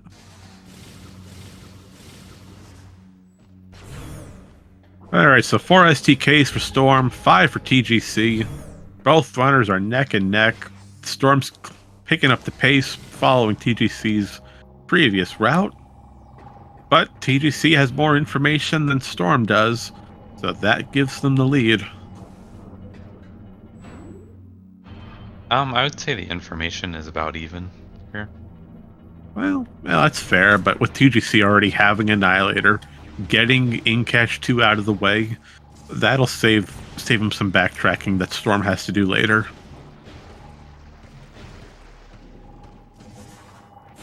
I think Storm is pretty much going to follow a similar route to TGC here. That's likely the case. I would agree with you. I would say Storm's most likely taking that lower Torvus elevator to Sanctuary, doing the entirety of Saint cleanup, and leaving Incash 2 for last. Yeah, that's probably Right. more accurate. I mean, there's a save station like True Rooms away that we saw TGC take. Or no, they took the portal, not the save station. They had to go through the portal room, though. Portal room, save station. I love English. I can talk.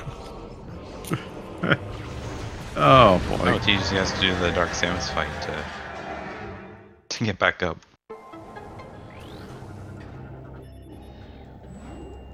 Yeah, TGC is the first one to get the Cobalt in.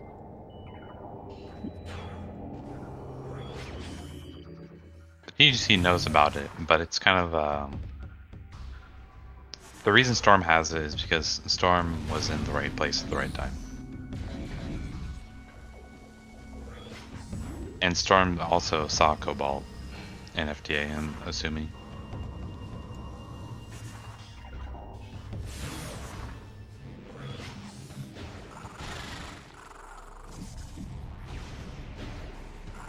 All right, let's go and take a trip right back to Sanctuary and get some major key cleanup completed.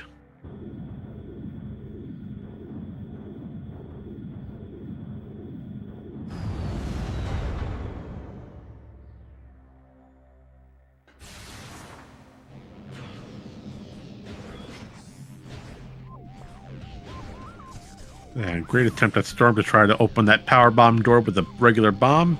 Unfortunately, that is not the right weapon. But it was worth a shot. And there's the Annihilator beam on Reactor Core that was hinted at earlier. So now Storm has everything they need, except for Dark Visor, to go beat their game. So now it's a race to the finish. Which runner will get all their STKs first? Will it be TGC or will it be Storm? Yeah, I think this is going to highly depend on out of bounds knowledge and trick knowledge here.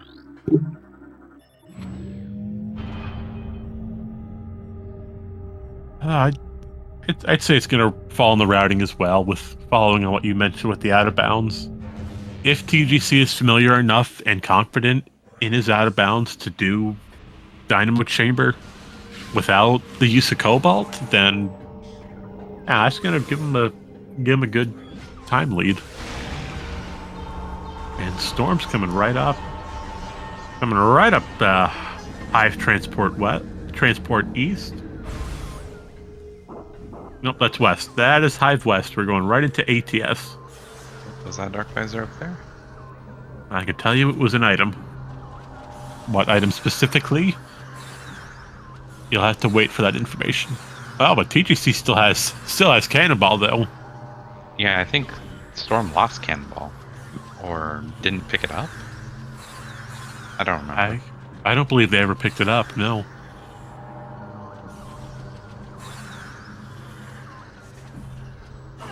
Alright, but that gives Dark Visor to TGC. TGC is officially in go mode. They have every single item they need to beat their game. Now it's just a matter of getting all those fancy keys. But first, it is time to fight Quadraxis.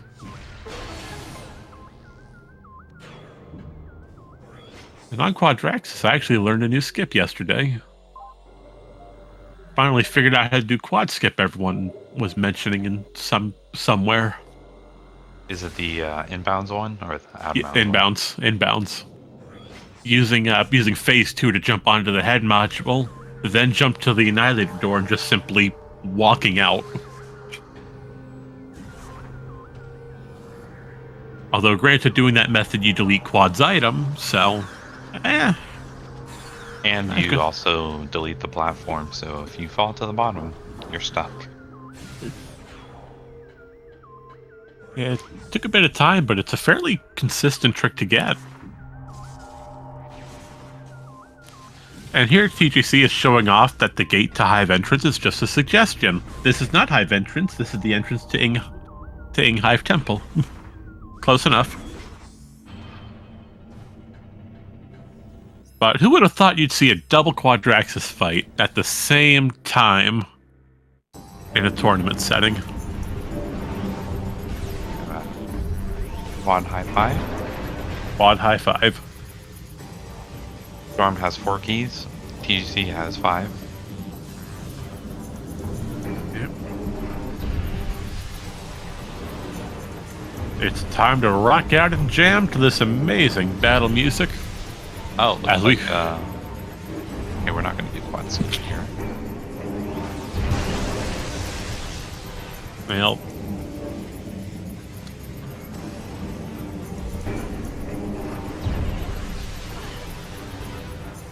I wonder if TGC will go for it. I mean, you know you don't need Quad's item.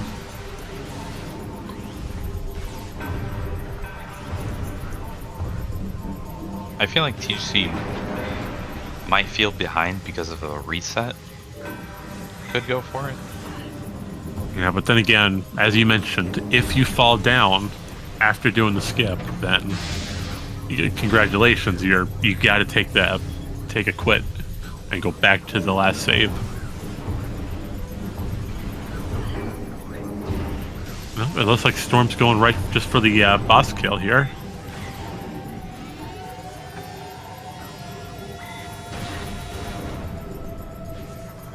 Oh yeah, this can also come down to boss execution as well.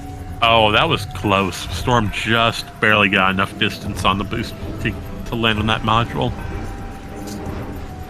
It wasn't even a boost, that head module was moving far away.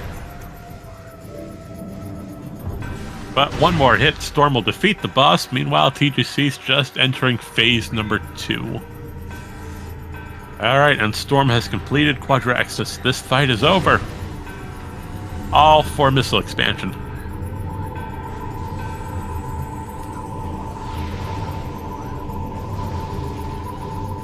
Oh, and TGC is out of light ammo to make this fight faster. Oh no. He's got 5 shots in that light beam. Super missiles is also a good alternative. So it's not the worst. But on the bright side, at least they both had Echo coming into this fight. If you don't have Echo here, you can manually aim everything. Not a fun time sometimes, but I tried Echoless Quad before. It was fun trying to manually lock onto the head module's Echo receivers. I can see why both runners opt to do the quad fight because, well, at least for Storm, is to get Dark Visor here. Because Storm pretty much knows, like, this is the only check for Dark Visor. And you might be wondering, well, how did we get out? Well, we can just jump over the gate once again. Again, the gate to Hive Temple is just a suggestion. But Storm's got to perform a triple BSJ, and now he's over. And what's here in the next room? Well, would you look at that? It's our Dark Visor. That puts Storm in go mode. It all falls down to routing. Who gets their keys first? Yeah, the thing is that TGC has Inkash 2, and Storm does not. But Nope, depending on what Storm does here, could still be in a lead, or take a lead. I would say. It- No, it's still in the lead. It's possible. On the flip side, Storm has Cobalt to easily get through to Worker's Path. Oh, and Storm is realizing you can't. Can you hit it from behind? Nope, there's a trick. Oh, This- you you can. can- Look at that. If you have Dark Burst or Sonic Boom, you can hit these from behind. Oh, but he doesn't have enough dark ammo. He's only got 7 shots left. But luckily, there's an ammo station. You know, I can't recall ever seeing this ammo station. Well, I guess we're not seeing it either, but I Seeing can't. it, I think. Oh, I can't recall ever seeing this ammo station be used. Ever. That's hilarious. Well, to those of you wondering about an Airy fight, you don't get to see Airy, but you get to see the ammo station here.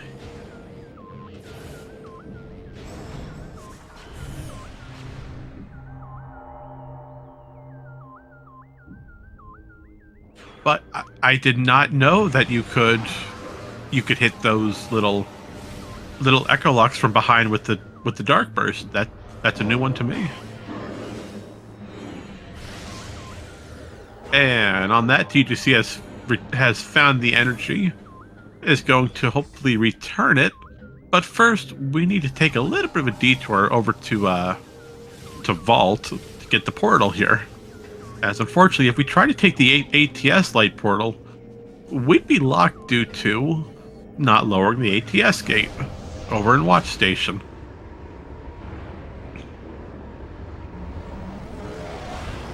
Meanwhile, Storm used Dark Burst to get the Echo Lock from behind, using Dark Visor Seekers to get this gate lowered for the portal, and is going to take the Dynamo Works portal. Probably going to confirm if Spider Guardian is required, I'm guessing. Because we don't want to commit to this out of bounds if we don't have to, you know. Alright, but what's the tunnel item? We are not going to check it. Yes, we are. And we have to activate. We need to activate this quad. Well, yeah, Oh, we do have to activate the quads here. Yeah, I learned that the hard way once as well. I tried to fight Spider Guardian without ever going to Dynamo Works, and I was surprised when the gate was still locked. Like, what do you mean the gate's locked? I'm right here. I have Cobalt. Why? What do you mean I can't fight this boss?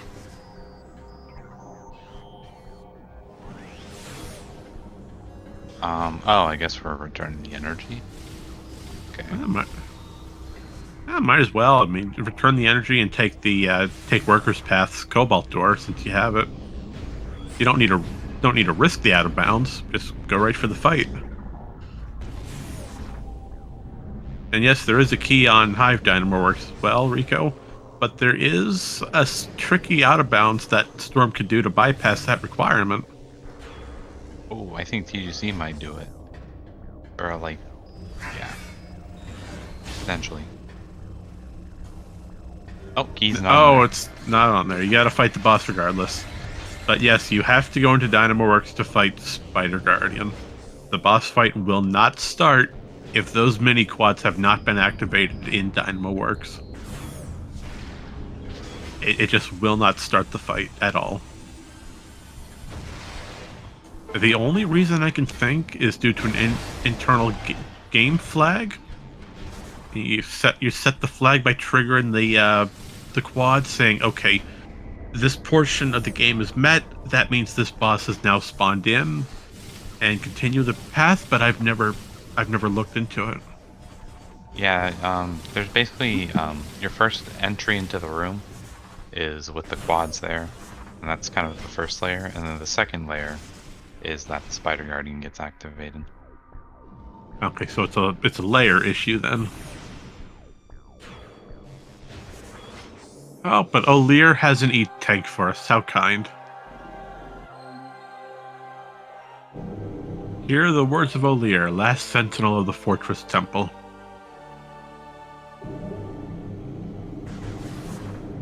And Storm is not going to pick up O'Lear's gift of an tank. Well, that's not very nice. O'Lear left that there for you to collect to help you along your journey, and you're not even going to bother to pick up the item? TGC will probably pick it up because TGC has 3 things. Yeah, I know, but that's just rude. Not going there to a leer and picking up the item. Oh, TGC's opting to keep the cannonball. I see. Does not want to take. Well, that gets me every time. Just say goodbye to the quad legs. Something you can do for this fight is if you just enter and immediately destroy the quad, or not immediately destroy, but like wait for him to do the laser attack. You can destroy the legs and then bomb jump up to destroy the head.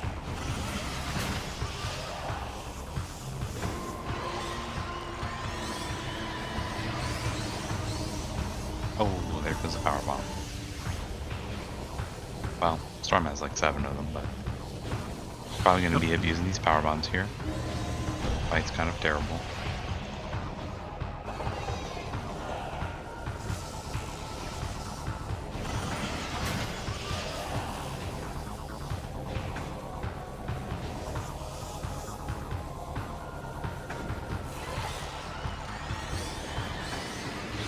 Yeah, a little fun fact about Spider Guardian. In the base game, in vanilla, without use of Randomania's program, if you somehow manage to get a power bomb into Spider Guardian and use said power bomb, He doesn't have cobalt. No, that's why he's got to do the out of bounds here. Oh, that's kind of bad. We're not familiar with this. Yeah, that's the entire point I was trying to make earlier. You have to go through Worker's Path. You gotta bypass that one gate. But it's a multi-room out of bounds.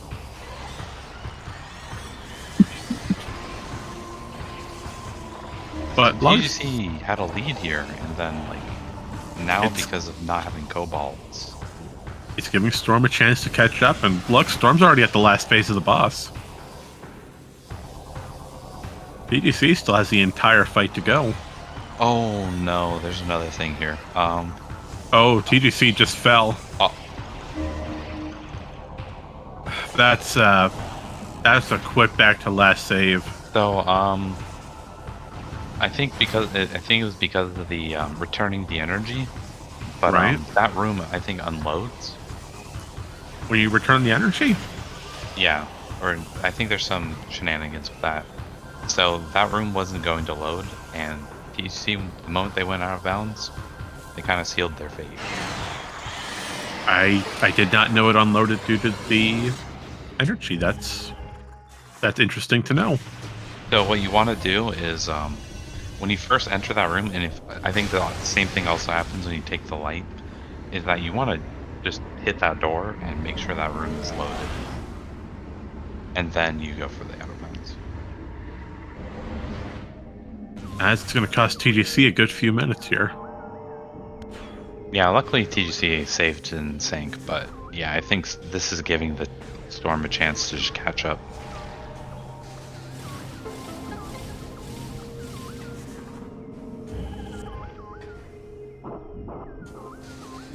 Well, on the bad side though, TGC pretty much either A, has to do the out of bounds, or B, take the trek all the way back to Sank Entrance, go through the elevator, do FTA, get Cobalt, then come all the way back here to Sank Temple to go into Spider Guardian. Yeah, a TGC would have to safe warp because of the Oh, Sank Entrance is still locked. He never did it. yeah. He the never did seeker. the tunnel. Yeah. Wow. Well, I mean, the save warp's a lot faster anyway than Yeah, the it path is. I was thinking. Yeah, don't take the log path. All right, so TGC. The CGC was earlier.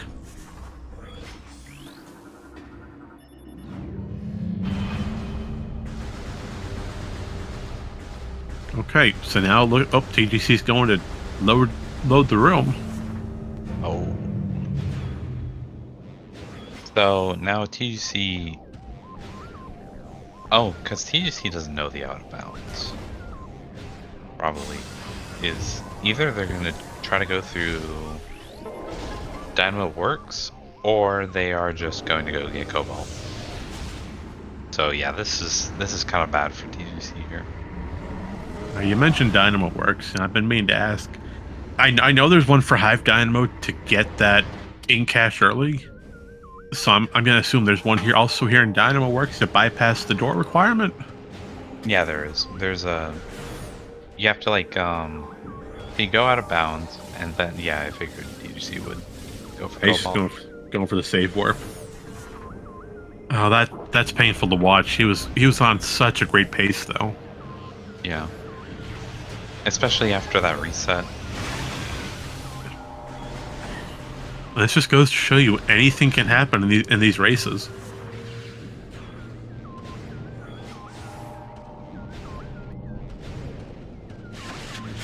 Oh, well, wait, that's actually a good point Delta's bringing up. Because we return the energy to Sanctuary, Tumos is now active, and we can use that light warp just to go right back to Sank Energy Controller. Yeah, that's fine. The issue is getting back to you most, I think. Yeah, but we're already back here. Oh, yeah. no, I see Yeah, what you mean. The Cobalt, though, and you're going to get Cobalt at FTA. No. Actually, TGC is kind of going the wrong way here.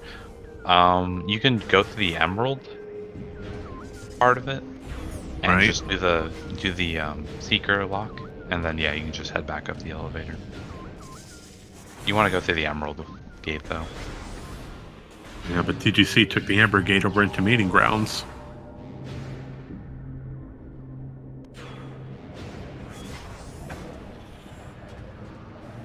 Interesting choice here. I mean, it doesn't really. I don't know. I think it would have been shorter to go through the Emerald one though, but this is fine. Oh, I see what TGC's doing. TGC doesn't only has information that Cobalt is in Temple Grounds. There has been no hint to specify where exactly it is. Wait, TGC never did the DMT loop? Darkness Trooper? He did DMT, yeah. Oh, checking for. Okay, I see. There was a Cobalt hint earlier that said the something was here in Temple Grounds. The problem was it never specified a room. It only gave the region. So see, TGC took the loop and said, well, might as well check everything left to hope to come across it. Yeah, Hollow. That explains why we went back to Hall. All right, that makes sense with TGC's current knowledge. Oh, excuse me.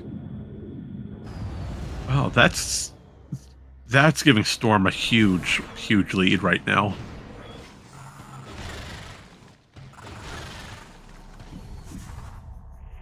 So Storm is all done in Sanctuary. Yeah, so Storm just needs to get Incash 2 and what else? Main energy. They gotta go back to Tumos. Oh. So when they're done here, they'll just take the save warp, immediately get Tumos, and head right for final bosses. That's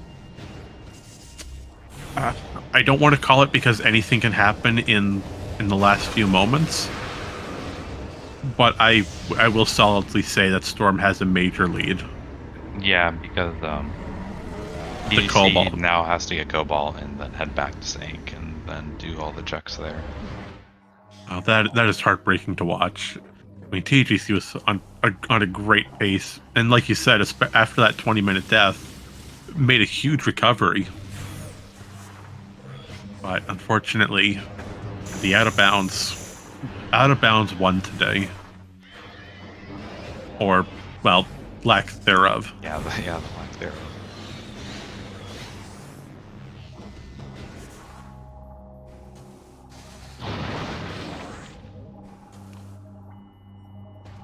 Well, that's not what Storm wanted to do. They were trying to jump off those little ing pods or blade pods.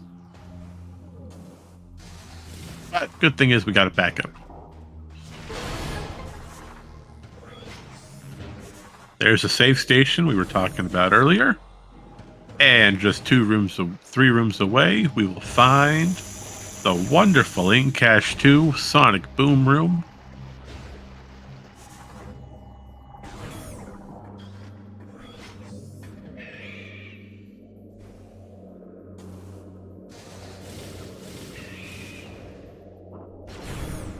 Meanwhile, TGC has re-entered Sanctuary through the entrance gate.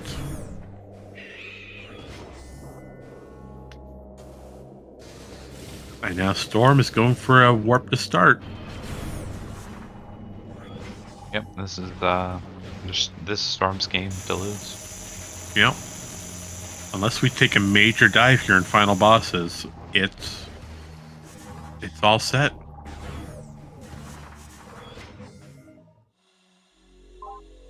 That early game though was a little scary. Finding your beams relatively quickly. And then power bombs and missiles. You had a little too much open at the start. Especially with all those translators.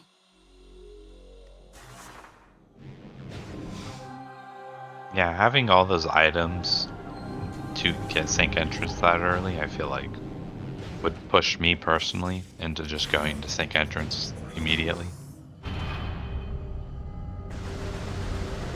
I would say the opposite. If I personally was playing this, I'm more of a full clearer, so if I can full clear an area without leaving, I will spend upwards of an hour doing so. So I probably would have found those Seekers last location.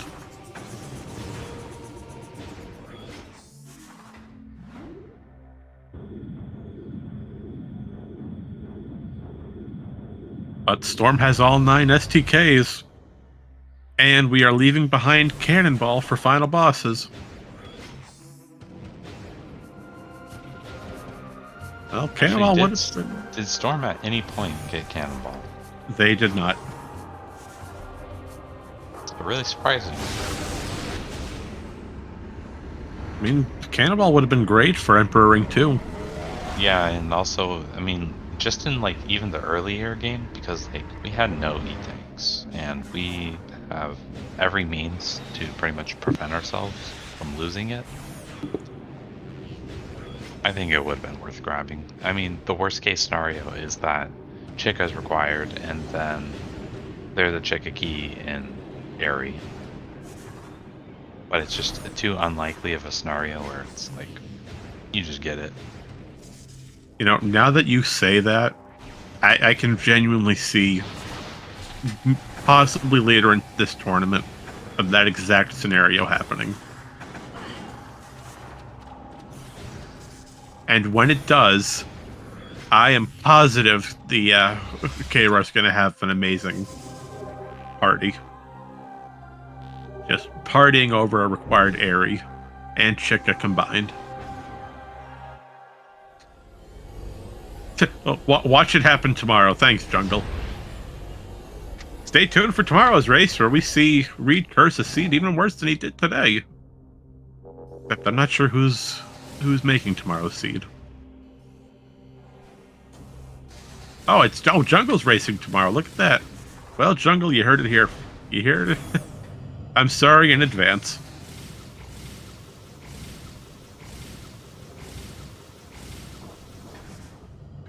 Alright, Emperor Ring 1, 2, and 3. These bosses will go by fairly quickly, if done well.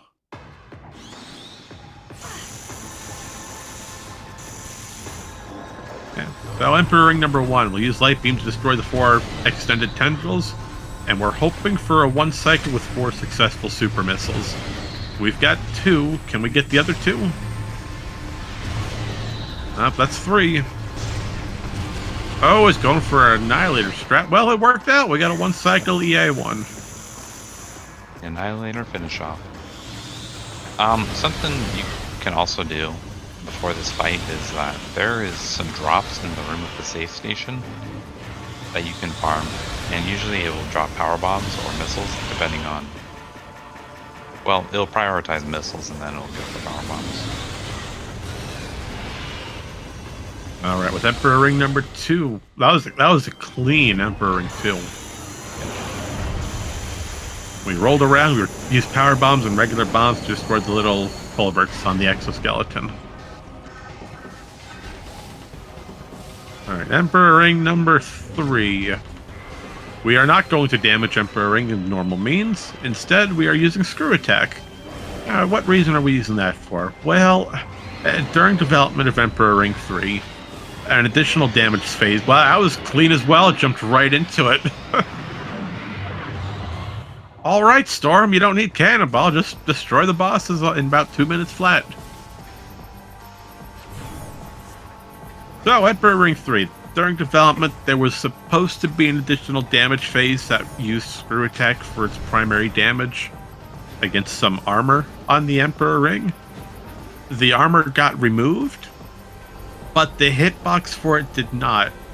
And because the boss still registers that hitbox as active damage, well, we can just use a Screw Attack and cause major damage. Alright, Cat Human, Dark Samus 3 and 4, what are we trying to do here? Well, we're trying to kill Dark Samus, but... Well, no, thanks for that. The Storm is probably going to go for the Screw Attack method, where you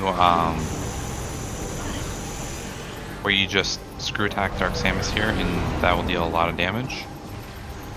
Or a decent amount, that's good. And you just, it does like, I think it's like 36 damage per frame. Oh, and we got centered. It was close, though. But if you are able to do enough damage in time, you can skip the fourth, what's called DS4, where you collect these phase-on pellets.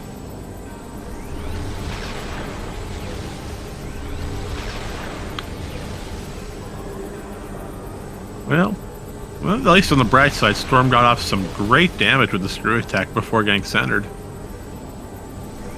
So one more hit and we should have a GG. There's the phase-on pellets. Here comes the shot. Game over. 2:03:26. GG's. And TGC has confirmed a forfeit.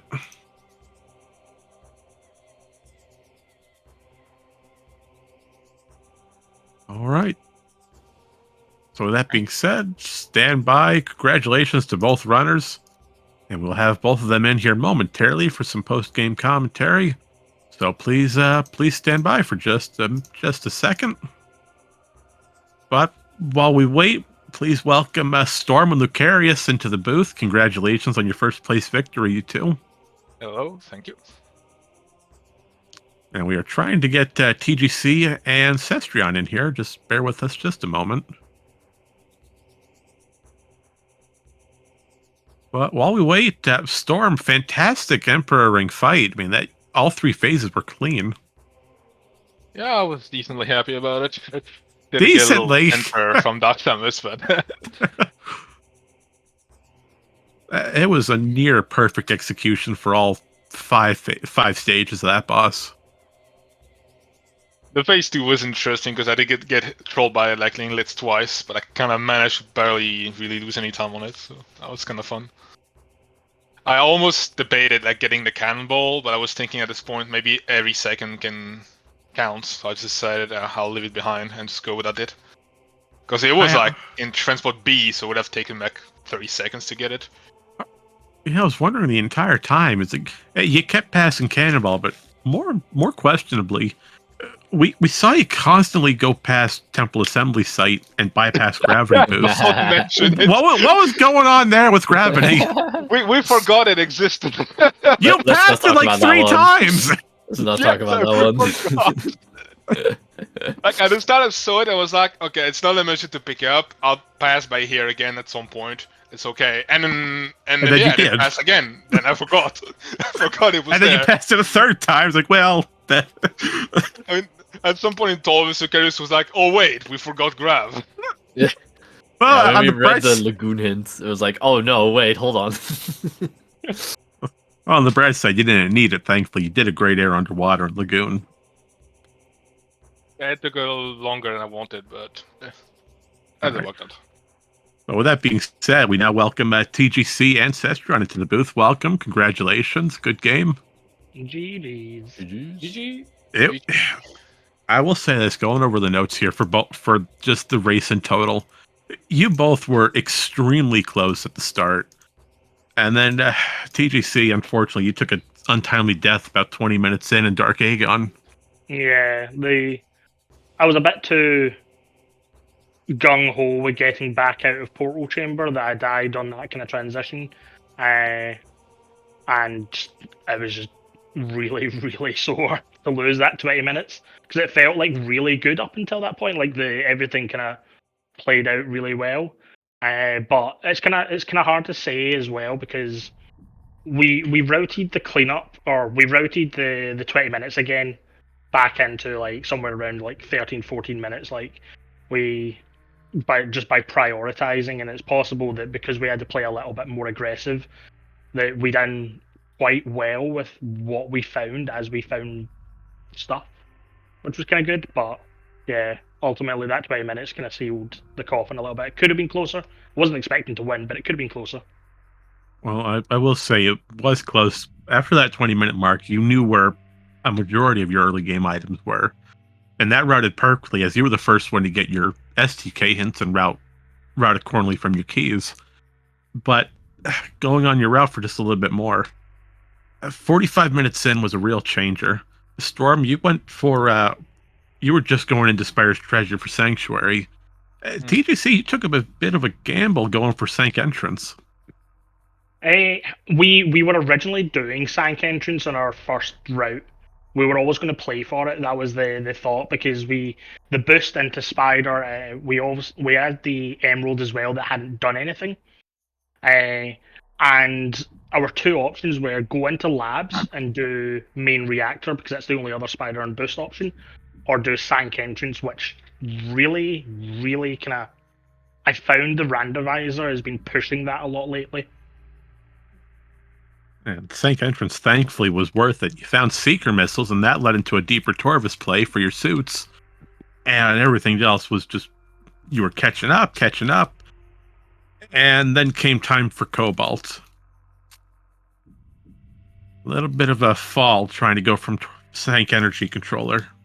Oh, that was my fault, because I forgot that when you return the Sank energy, for some reason, the controller access room unloads, and I didn't consider that. So I wanted to show TGC how to do the OOP to skip Cobalt, which is, in my opinion, not really that hard. And yeah, because I was like, why is the room not transitioning? And then TGC fell down, and I saw that like the room wasn't even loaded at all. And then I was like, yeah, right, that happened. So yeah, that was on me, and then TGC wanted to get Cobalt instead. Yeah, once that happened, Storm, you just started streamlining everything. It went by so fast. Yeah, once we had the SDKs, like we're just wondering, okay, it's just Annihilator to go mode. Then we basically right away ran into the hints that said that Annihilator was main reactor, and at the point we're like, okay. And now it's just like one linear path. I knew with a Dark Visor, well, I wasn't sure it was either gonna be ATS or into the Hive Gyro. But I knew it was gonna be like one of the two. So basically just path with that in mind, and worked out rather nicely. It still took a while though. That wasn't the shortest like key hunt. But really had you going like Hive Entrance in Cache 2 just like forever to get to, at Quad on the way to get 2 malls. It's just took a while. Yeah, this was not a fun one just by watching it. So I guess with that being said, what are your words to Reed as he's watching right now in chat? I don't think the seed was too bad. As of late, I don't know, Storm, how your practice seeds have been, but as of late, I think that Randovania has been on a bit of a tear, just giving really pushed out keys into really like almost vanilla locations in a sense. Because like I had one like Dark Oasis Hive Entrance, and there was another in Cache one, earlier on when I was practicing. So I don't know if there's something in the database or the weighting that's changed in more recent times that's kind of pushing those not so fun locations. Yeah, I don't think the seed was very evil. It just was long Yeah. because of where like Skyville keys were and where items were. I'm still a bit salty about Sank Entrance because I was really thinking of doing it. And we were kind of torn on it, and we ended up like, okay, let's not do it. And it turns out, of course, the progression was actually there, and it still almost worked out because I did try to do Seeker list to get dollars from Aegon, and it just wouldn't work. I just couldn't get it. Because if I got it, I probably could have just entirely skipped Seekers altogether. It just, yeah, it just wouldn't work. Yeah, So I just bailed out. I'll take the blame on that call. 'Cause we wanted to go to Sank Entrance, and then we found the Dark Beam behind Emerald. So I was like, okay, that's probably what the Emerald was for, not Sank Entrance. And then we basically last location that because of that. Even went to do Worms because we found an Aegon key behind Spider. So I was like, okay, that's why Spider was placed then. Let's do Worms. Nothing. Worms is always a bait. Always. Yeah, always made. I mean, your logic I chain didn't even was, see an was Aegon good. key. Oh, And, no, you found none of them, surprisingly, TGC. Oh. Wow. I think we saw one. I think one was in Culling Chamber, but that also could have been yes. one of the end keys. I can't remember. That was one, yes. Yeah, Mini Station A1, that was Ingehive, yeah. Oh yeah, TGC basically didn't do any of labs except for the Sky Yeah. Temple key. Yeah, I didn't think they And, had yeah, anything anyway. Yeah, labs pretty much just had nothing. It was completely dead. Yeah, that was our early gamble. It was like boosting Spider. Do we do labs, or do we go do Sank Entrance? And we ended up taking the Sank Entrance play, which way it worked out. And then we never saw Aegon again, pretty much until the Encash 2. Yeah, second Entrance was the right play there. Yeah, Sanctuary was just loaded today, surprisingly. But I will give you props, Storm, for your attempt at Seekerless Seeker skips. You tried it, and I'm many props to you for going for it. It's a difficult trick. I was just a bit annoyed because like I don't usually struggle that much. I usually do get them. It's just like today I tried Mineshaft, it didn't work. I tried the one to get to the Aegon elevator, it didn't work. Just I guess it wasn't my day for these. A lot of the attempts were very close as well. Guess I need to practice them even more. All right, with that, let's see here. What else is on this wonderful note? We covered the early death. We covered the roller coaster down in Sanctuary. Guess a common one. SDKs. How do you feel about your key locations today?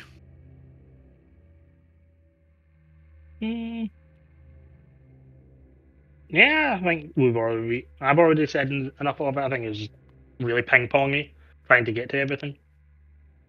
Yeah, it's just like they were kind of all over the place, including some remote location that was just annoying. But by the time I got the hints, I already knew Dark Visor where it was. I already knew, well, I knew very quickly after where Niter was, so I wasn't too much trouble in the end. Just time consuming. All right, then. And Cathuman, you have anything on your side? No, not really. Nope. Okay, well, just a few more questions then. I'm sorry for keeping you here so long. These next two questions I like to ask for, especially in a tournament setting. First, I'll throw it to TGC, both you and Storm. Being mentees in this tournament setting, how do you feel you've progressed? You know, you're training with your mentors to now in a tournament setting with the live race. How do you feel the entire process is going? For me, it's a bit different. Like I've played Rando for a number of years at this point. For Echoes, I know a lot of things. It's just I'm not very good at putting them into race practice specifically. And routing this game is incredibly difficult in comparison. So Yes. working with like in comparison to Prime, like Prime's a doddle. It's like such a cakewalk in comparison. But working with Baha, who's obviously my CGC partner, I'm trying to take a lot of his methodology, the way he plays, and working with Cestrion as well, kind of off the back of that is just kind of helps. but there's just so much more to learn. There's so much more tricks that you, I wouldn't say need, but should put the time into learning. Whereas in Prime, all you need to do is pull up Scan Visor and learn how to do flicky B presses. Like that's almost the only thing you need to practice. Yeah, use your scan advisor, you're good. That's all that matters. Scan visor is a movement system. It really I is. mean, at this point, pretty much. Not in this game. No. Storm, what about your side? How's your experience been so far? Well, I've definitely been learning some notions about routing that are definitely interesting. So it does help, but I still feel like I still have a lot to do because when I do my practices on my own, I still think I don't route very well. So I do hope I get even more out of this. But well, I'm already improving, so I'm at least happy about that. All right, and But to yeah, Echo's routing is really hard. I will agree with that. yeah, I will say Echoes compared to Prime. Prime is a lot more spread out. Not each area is connected. Where you come to Echoes, almost every area goes to almost every area. When you get so much open to you, it's hard to figure out and pinpoint which area you should put more focus on. Mm-hmm. Yeah, whereas in Prime, even though things are a little bit more spread out and the world isn't interconnected, when you pick a path, you can basically do everything that's on that path until you hit your destination, really, which is the kind of the payoff.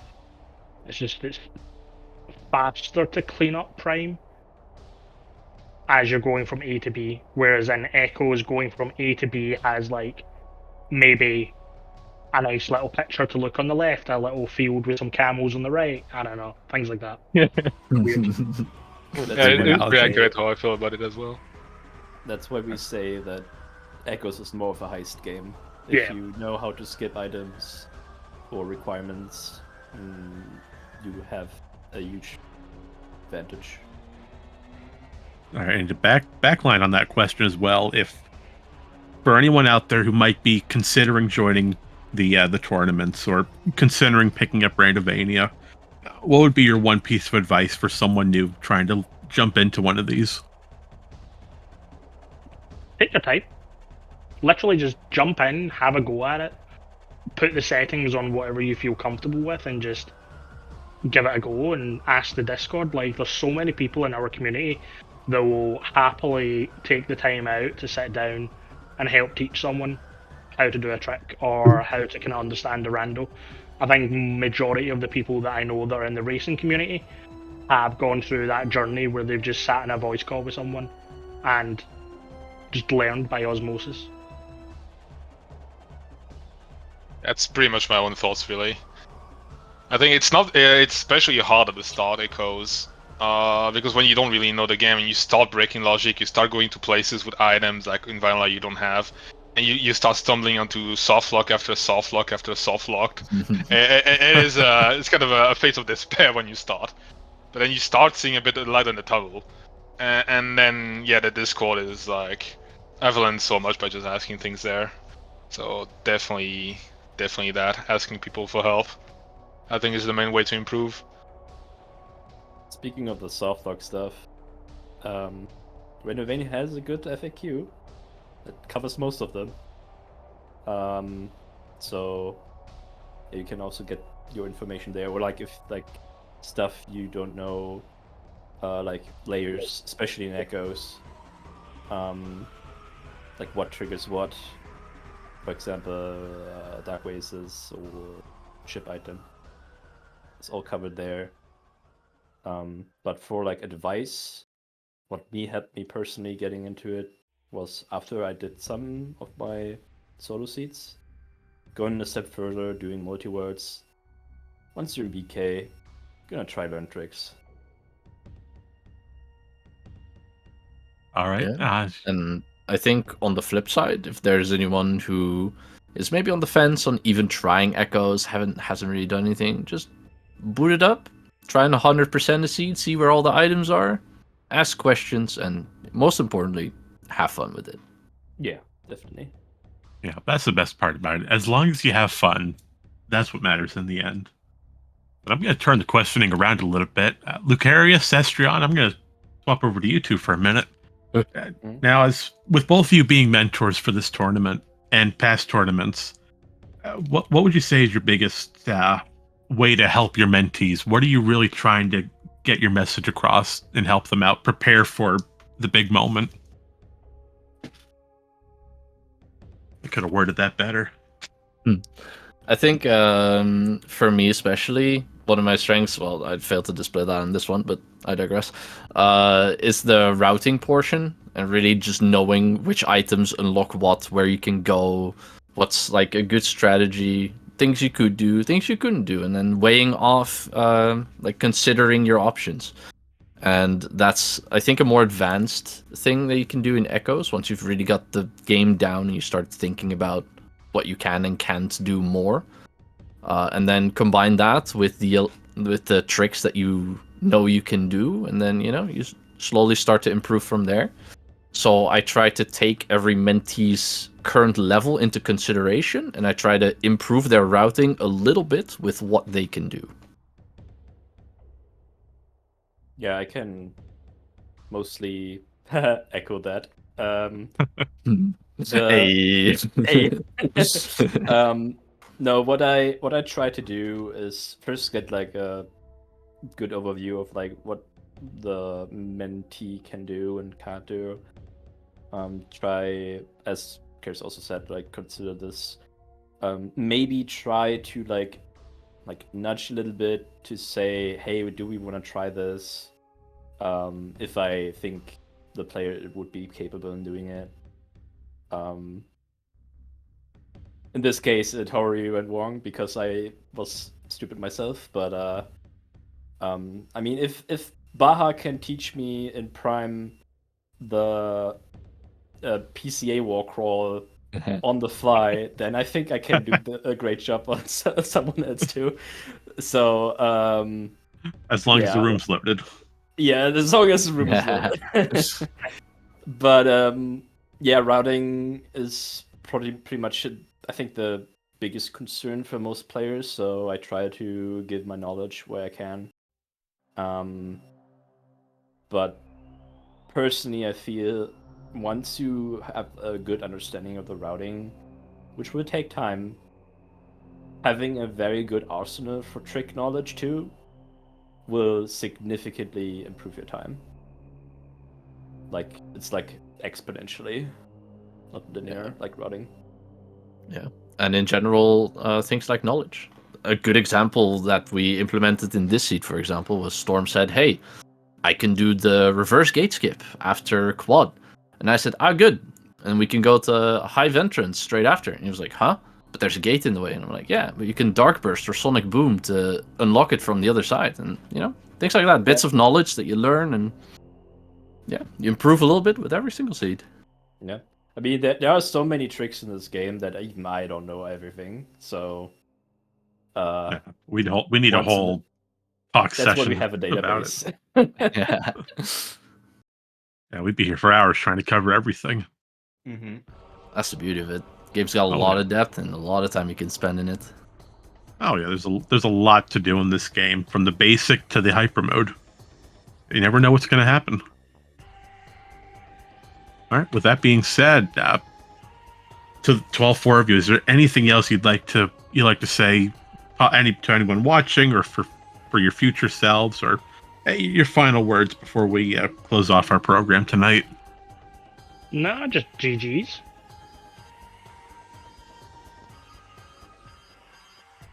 Okay, well, I got 1 out of 4. That'll work. Yeah. GG's and worms are always bait. Yes, worms always bait. Worms always bait. Cat Human, is there anything on your side that you'd like to say to anyone out there? I mean, you especially as a mentor, being in this commentary booth. Anything on your side? Something you should look into, especially some of the mentees. It's good to know routing in this game, but it's also especially in these group stages, it's really good to know how to do some of the more fundamental tricks. like how to just do roll jumps or how to do like dashes and some things like that. And those little things can give you, just allows you to do more things and route more in more ways and allows you to get more checks.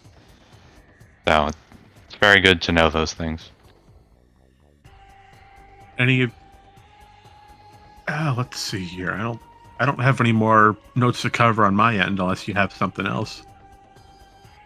Nope. Okay, well, I guess we'll start our closing announcements then.